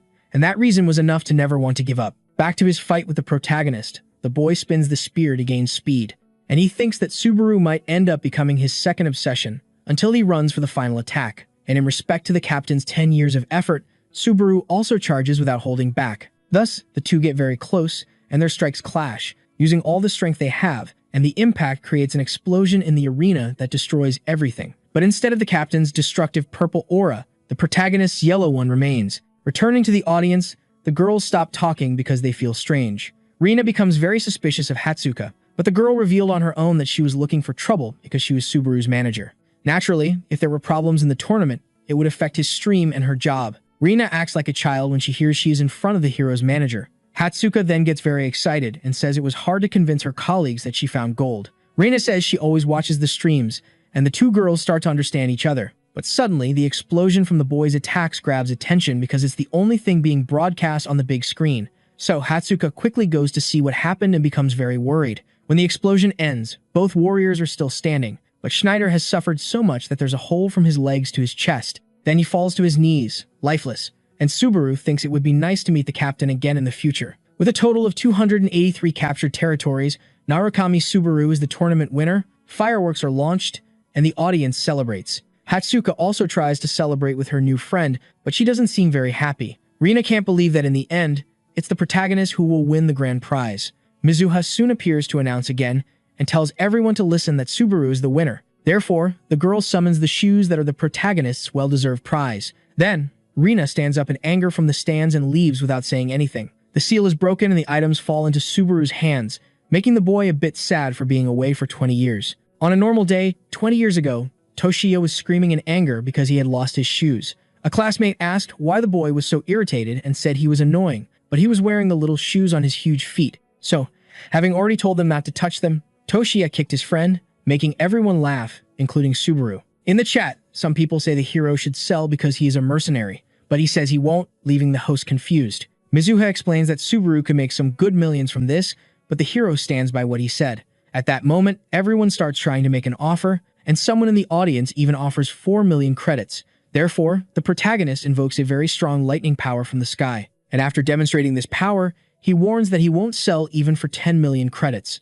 Anyway, after saying everything he had to say, the hero simply turned around and left. At the same time, still in the city, Amon and another player had just watched the broadcast. The boy didn't even know what to say about the protagonist winning. The player named Hanamaki Hiyori says that at this rate, the hero will become the true Subaru, especially since, recently, people were already believing that the new one was better than the old one. Hanamaki explains that they are comparing the two players a lot, but for Amon, someone is definitely influencing this trend from behind. Hanamaki says that even she thought the two were the same, but since Amon disagrees, the girl mentally calls him a fanboy. Anyway, the girl asks if her partner isn't excited about what will happen from now on, but he replies that he has no interest because they both have a job, which is to hunt down the person who will try to steal the shoes.